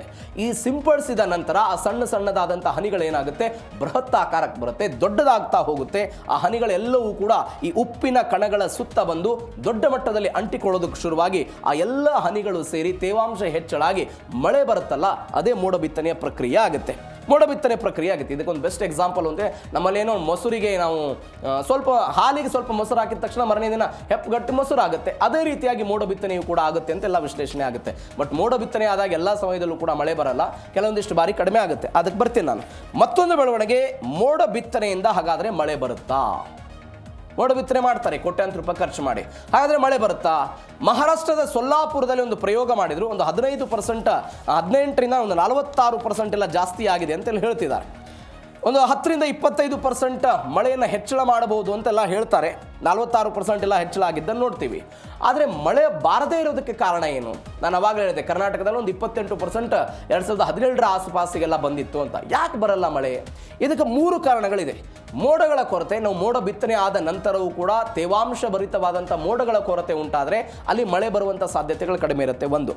ಎರಡನೇದು, ಗಾಳಿಯ ವೇಗ ಹೆಚ್ಚಾಗಿದ್ದರೆ, ನಾವು ಉದಾಹರಣೆಗೆ ಬೆಂಗಳೂರಲ್ಲಿ ಮೋಡ ಬಿತ್ತನೆ ಆದಾಗ ಬೆಂಗಳೂರಲ್ಲಿ ಗಾಳಿಯ ವೇಗ ಹೆಚ್ಚಾದ ಆ ಮೋಡಗಳು ಒಂದು ಪ್ರದೇಶದಿಂದ ಮತ್ತೊಂದು ಪ್ರದೇಶಕ್ಕೆ ಚಲನೆ ಆಗಿ ಯಾವ ಪ್ರದೇಶದಲ್ಲಿ ನಾವು ಅಂದರೆ ಗಾಳಿಯ ವ್ಯಾಪ್ತಿ ಜಾಸ್ತಿ ಇದ್ದಾಗ ಯಾವ ಪ್ರದೇಶದಲ್ಲಿ ಮಳೆ ಆಗಬೇಕು ಅಂತ ನಾವು ಅಂದಾಜು ಮಾಡಿರ್ತೀವೋ ಅದರ ತದ್ವಿರುದ್ಧವಾಗಿ ಎಲ್ಲವೂ ಕೂಡ ಆಗುತ್ತೆ ಅಂತ.